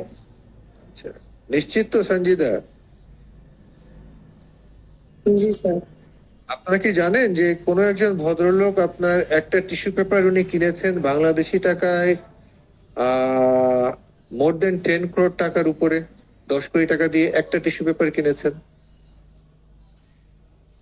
এবং সাংবাদিকরা যখন তাকে প্রশ্ন করেছে যে তুমি একটা টিস্যু পেপার 10 কোটি টাকা দিয়ে কিনলে, বা $1 মিলিয়ন দিয়ে কিনলে, তিনি তার উত্তরে কি বলেছেন জানেন? তিনি তার উত্তরে বলেছেন, I was ready to give it, আমি give more than that money, and luckily I got it in cheap. আমি এর থেকে বেশি দিতে রাজি ছিলাম, আমি খুব সস্তায় টিস্যু পেপারটা পেয়ে গেছি। সঞ্জিদা, কি মনে হয়, বিশ্বাসযোগ্য না বিশ্বাসযোগ্য না? তার ফানি ম্যাচে যদি বলি তার অনেক বেশি টাকা এর জন্য ভাবতে হবে। স্যার, বিশ্বাসযোগ্য। বিশ্বাসযোগ্য, এটা কার কার টিস্যু পেপার মনে আছে? That become a news in the world news paper. এই ভদ্রলোককে চেনা যায়? জি স্যার। এই ভদ্রলোক sir Lionel Messi. Leonardo Messi, মানে লিওনার্দো মেসি, তাই না? Lionel Messi. উনি যখন বার্সেলোনা ছেড়ে আসলেন, উনি তো বার্সেলোনাতে, উনি তো ওনার ক্যারিয়ার শুরু করেছিলেন বার্সেলোনাতে, তাই না? এবং বছরখানেক আগে উনি বার্সেলোনা ছেড়ে চলে আসেন, এবং বার্সেলোনা থেকে যখন উনি চলে আসেন তখন উনি ভীষণ কষ্ট পেয়েছিলেন, এবং সেই উপলক্ষে তিনি একটা আপনার করেছিলেন, ওটা আপনার মানে কি জানি বলে, আপনার ইউটিউবে ঢুকলেও ইউ ক্যান চেক ইট, মানে এখানে তো আমি স্টিল পিকচার দেখাচ্ছি, ওটা আপনারা চেক করতে পারেন যে উনি আপনার ওই সংবাদ সম্মেলনে উনি কাঁদছেন, কেঁদে ওই যে দেখেন উনি চোখের পানি, নাকের পানি, মুখের লালা একসাথে করে টিস্যু পেপারে মুছছেন, মুছে সেই টিস্যু পেপারটা উনি আপনার ফেলে দিয়েছেন, এবং সেই টিস্যু পেপারটা পরবর্তীতে নিলামে উঠেছে, এবং কোনো একজন আপনার নিলামকারী সেই টিস্যু পেপারটা আপনার কিনে নিয়েছেন $1 মিলিয়ন দিয়ে।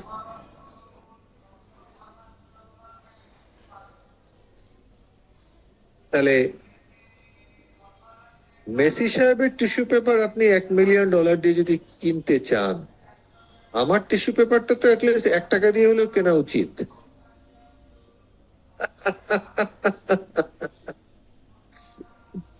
আমি কি বোঝাতে পেরেছি শোভন? জি স্যার, বুঝতে পারছি স্যার। এবার আসি যে এখান থেকে আমরা কি পাচ্ছি, মানে এখান থেকে আমরা বিহেভিয়ারের কি জিনিসটা পাচ্ছি, কেন আমি এই জন্য বলছি, এটা যদি আপনাদের সামনাসামনি ক্লাসে পড়াতাম আপনারা হয়তো আরো এনজয় করতেন, এবং আপনাদের আরো ভালো বুঝতেন বিষয়টাকে। হিউম্যান, মানে আমরা যারা মানুষ, বিহেভিয়ারটা আমাদের ভেতরে, মানে আমি যখন বলছি কথাগুলো, তখন আপনারা নিজেদের ভেতরে একটু ঢোকেন, মানে নিজেদের ভেতরে নিজে ঢোকেন, ঢুকে নিজেদেরকে বোঝার চেষ্টা করেন। আপনি কিন্তু হুট করে একটা বিহেভ করেন। আপনি বিহেভ করার আগে আপনার ভেতরে ভেতরে নিজেকে গুছিয়ে নেন, রাইট? সে কারণে আমরা বলছি হিউম্যান ক্রিয়েট অর অ্যাসেম্বল। মানে ক্রিয়েট মানে হলো কি আপনি আগে ভেতরে গুছিয়ে নেন, মানে তৈরি করে নেন, অথবা অ্যাসেম্বল করে নেন। অ্যাসেম্বল মানে কি এটার পরে এটা, ওটার পরে এটা আমি বলবো বা এটা আমি করবো, বিহেভিয়ার। এই যে আপনি অ্যাসেম্বল করেন, এই অ্যাসেম্বল করতে যে আপনার মূল যে বিষয়টা আপনাকে ইনফ্লুয়েন্স করে সেটা হলো গিয়ে যে আপনার ফিলসফি। ফিলসফিটা কি? ফিলসফিটা হলো গিয়ে আপনি আপনার চারপাশের পৃথিবীটাকে কিভাবে মূল্যায়ন করেন, দ্যাট ইজ ইয়োর ফিলসফি। আমরা বা যারা বিহেভিয়ার নিয়ে ডিল করি বা কথাবার্তা বলি, তারা বলি যে human philosophy is basically nothing but the guiding torch of his or her life. অর্থাৎ আপনি আপনার চারপাশটাকে যেভাবে দেখেন, আপনি আপনার চারপাশটাকে যেভাবে উপলব্ধি করেন, আপনি সেভাবেই অ্যাক্ট করেন, আপনি সেভাবেই নিজেকে পরিচালিত করেন, এবং সেটাই আপনার বিহেভিয়ার। ফিলসফিটা কি জিনিস, হিউম্যান ফিলসফিটা কি জিনিস, এটা হয়তো আমি একটা শব্দ দিয়ে আপনাদেরকে বোঝানোর চেষ্টা করলাম। মনে রাখবেন, এই শব্দটা মনে রাখবেন যে philosophy, human philosophy is nothing but your guiding torch. Torch মানে তো বোঝেন আলো, মানে আপনার অন্ধকারে যখন আপনার হাতে একটা টর্চ লাইট থাকে, আপনি সেই টর্চ লাইটের আলোটা তো আপনার পেছনে ফেলেন। আপনি টর্চ লাইটের আলোটা কোথায় ফেলেন? আপনার সামনে ফেলেন, তাই না? এবং আলো দেখে দেখে আপনি সামনে আগিয়ে যান। তবে আপনার বিহেভিয়ারটা যখন কনস্ট্রাক্টেড হয়, সেটা কনস্ট্রাক্টেড হয় বেসড অন ইওর ফিলসফি। অর্থাৎ আপনি আপনার দুনিয়াটাকে বা আপনার চারপাশটাকে কিভাবে দেখেন, রাইট? তাহলে এই যে ফিলসফি, এই ফিলসফি কিভাবে কনস্ট্রাক্টেড হয়? এই ফিলসফি কনস্ট্রাক্টেড হয় দুটো ভাবে। একটাকে আমরা বলি ফ্যাক্ট প্রেমাইসেস। ফ্যাক্ট কি? সত্য, যাহাকে majority of the people has accepted as the fact. আমি কি বোঝাতে পারছি শোভন? যেহেতু শোভনকে আমি দেখছি এখন। শোভন, জি স্যার, বুঝতে পারছি স্যার। ফ্যাক্ট কি জিনিস? তাহলে শোভন, ফ্যাক্টটা কি জিনিস? Things that seem to be true. ওটা আপনি রিড করলেন, তাহলে আপনি শোনেননি। ফ্যাক্ট হলো গিয়ে ফ্যাক্ট, যেই ফ্যাক্টটাকে মেজরিটি অফ দি পিপল সত্য বলে মেনে নিয়েছে। বলেন শোভন, সত্য? আরে Majority of the people যেটাকে সত্য বলে মেনে নিয়েছে সেটাই fact. Good, very good. Shovon, আমি আপনাকে ব্যক্তিগতভাবে মানে অ্যাটাক করি, কোনো মানে অন্য কোনো ভাবে নেবেন না। এই এই এই এই এই পৃষ্ঠাটাই আজকে আমাদের শেষ পৃষ্ঠা। শুধুমাত্র আপনাদেরকে আপনি বা আমি কিভাবে বিহেভিয়ার কনস্ট্রাক্ট করি এটা বুঝিয়ে আমি ছেড়ে দেবো। আগামী দিন ক্লাসে আমি এটা এখান থেকে বা শুরু করব। শোভন, আপনি তো মুসলমান, তাই না? জি স্যার। মুসলমানের প্রথম কাজটা কি বলেন দেখি? বিলিভ ইন, মানে বিলিভ ইন, ওটা কি বলে? বিলিভ ইন, আল্লাহর উপর বিশ্বাস রাখা। বিলিভ ইন আনসিন, মানে আল্লাহ তাআলা তো আনসিন, ওটাকে বিলিভ করা, তাই না? জি। তারপরেরটা কি বলেন দেখি? নামাজ, কয় ওয়াক্ত 5 ওয়াক্ত নামাজ পড়া। বিশ্বাস করেন? অবশ্যই স্যার। Good, very good. উত্তর দেওয়া দরকার নেই শোভন, পড়েন। দরকার নেই শোভন, উত্তর দেওয়া দরকার নেই। কিন্তু আপনি বিশ্বাস তো করেন, তাই না? জি। আচ্ছা, তার মানে কি আপনি প্র্যাকটিস করেন আর না করেন? You do believe that as a Muslim, you have to pray 5 times a day. A Christian, he or she believes that as a Christian, he or she has to go to church once in a week, and that is the Sunday. রোববার দিন সকালবেলা তাদেরকে সানডেতে আপনার চার্জে যেতে হবে। আমি জানি না, এখানে যদি কোনো খ্রিস্টান আমার পার্টিসিপেন্ট থাকেন, আমি যদি ভুল করে থাকি আমাকে ধরিয়ে দেবেন।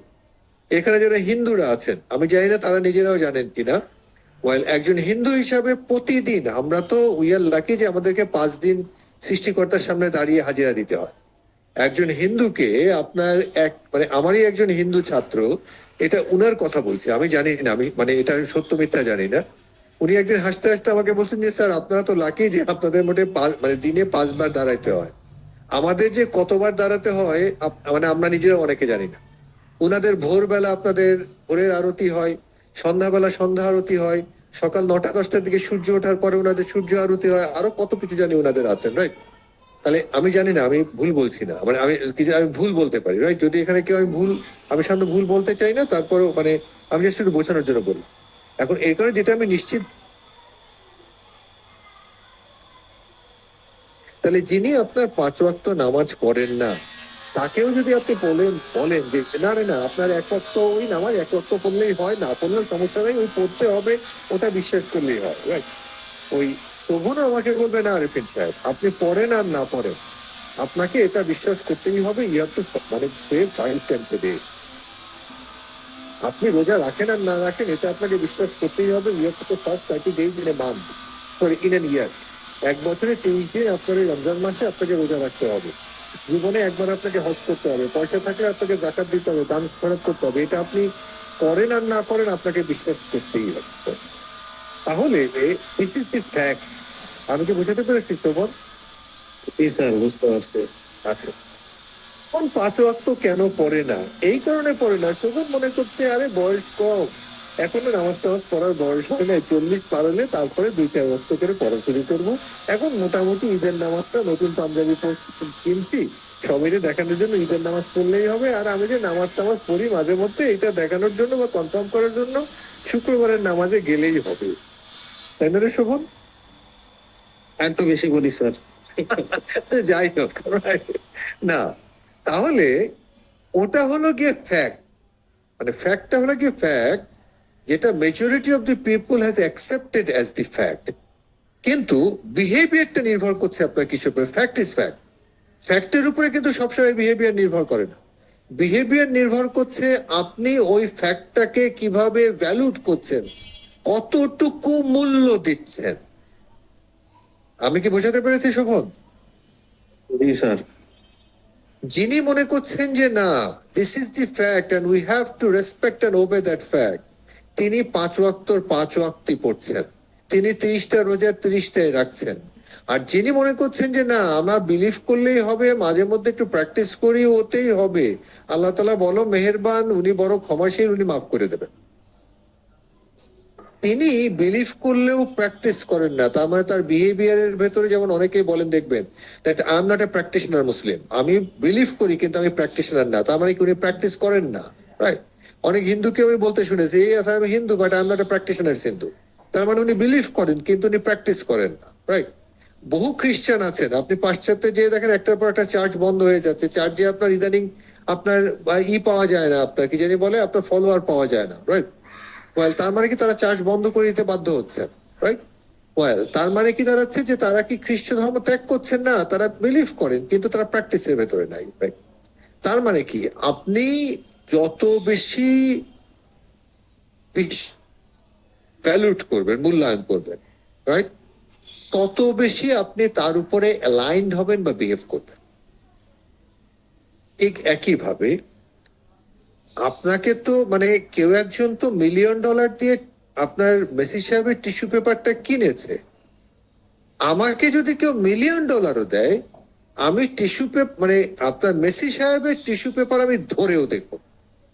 তার মানে কি আমিও কিন্তু ফ্যাক্টটা জানি, ওটা মেসি সাহেবের ফেলে দেওয়া টিস্যু পেপার যার ভিতরে উনার নাকের সর্দি আছে, ওই ফ্যাক্টটা আমিও জানি, যিনি আপনার $1 মিলিয়ন দিয়ে কিনেছেন তিনিও জানেন, কিন্তু আমার কাছে ওটা ভ্যালুটা হলো গিয়ে মূল্যহীন। আর যিনি $1 মিলিয়ন কিনেছেন উনি মনে করছেন যে ওটা অমূল্য। অতএব ওই টিস্যু পেপার একটাই অবজেক্ট, ইউজ টিস্যু, একটাই ফ্যাক্ট, মেসি সাহেবের ইউজ করা টিস্যু, রাইট? ওখানে মেসি সাহেবের আপনার নাকের চর্দি লেগে আছে। আমি একটু খারাপ ভাবে বলছি, সো দ্যাট আপনারা যেন ভুলে না যান, রাইট? তাহলে ওটা কারো কাছে $1,000,000, যে $1,000,000 মনে করছে তিনি ওটার উপরে হামলে পড়বেন, আর যিনি মনে করছেন ওটা আসলে ভ্যালুলেস, তাকে $1,000,000 দিলেও তিনি ও টিস্যু পেপারটা ধরবেনই না, কিন্তু তার কাছে ফ্যাক্ট সেম। তাহলে একটা ফ্যাক্ট হতে পারে একই, কিন্তু ওই ফ্যাক্টর প্রতি আমাদের বিহেভিয়ার হয়তো এক নাও হতে পারে। কেন নাও হতে পারে? কেন আমাদের ফ্যাক্টর প্রতি একই ফ্যাক্টর, যেটা একই বিলিভের প্রতি কেন ডিফারেন্ট পিপল বিহেভ ডিফারেন্টলি? এটা নির্ভর করে আপনি ওই ফ্যাক্টটাকে কিভাবে মূল্যায়িত করছেন। যেভাবে আপনি মূল্যায়িত করবেন সেভাবেই ওই ফ্যাক্টর উপরে বা আপনি বিহেভ করবেন। এবং সে কারণেই একই অবজেক্টের প্রতি এক একজন ব্যক্তি এক এক ভাবে বিহেভ করে থাকেন। অবজেক্ট একই হতে পারে, ফ্যাক্ট একই হতে পারে, কিন্তু তার প্রতি যে মানুষের ভ্যালু, মূল্য, that does differ. Consequently human behaviour also differ. এবং হিউম্যান বিহেভিয়ার তাহলে কনস্ট্রাক্টেড হয় কিসের মাধ্যমে? দুটো জিনিসের মাধ্যমে। একটা হলো গিয়ে বিলিভ ইন দি ফ্যাক্ট, ফ্যাক্টের প্রতি বিশ্বাস, আর 2 নাম্বার হলো গিয়ে ওই বিশ্বাসটাকে আপনি কিভাবে মূল্যায়িত করছেন তার উপরে। আমি কি বোঝাতে পেরেছি? জি স্যার। আজকে এ পর্যন্তই। Thank you very much. ভালো থাকবেন, সুস্থ থাকবেন, সুন্দর থাকবেন, হাসি খুশি থাকবেন, সবচেয়ে বড় কথা সেফ থাকবেন। সামনে ঈদ আসছে, এরপরে হয়তো আপনাদের সাথে আর দেখা হবে না, মানে ঈদের আগে। আপনাদের সবাইকে ঈদের শুভেচ্ছা। সবচেয়ে বড় কথা হলো গিয়ে সেফফুলি ঈদ পালন করবেন ইনশাআল্লাহ। আমরা যেন ছুটির পরে আবার সবাই একসাথে হয়ে ঈদ পুনর্মিলনী করতে পারি। ঠিক আছে? ঈদ মোবারক স্যার, আপনাকে ঈদ মোবারক স্যার। সবাইকে ঈদ মোবারক। আসসালামু আলাইকুম।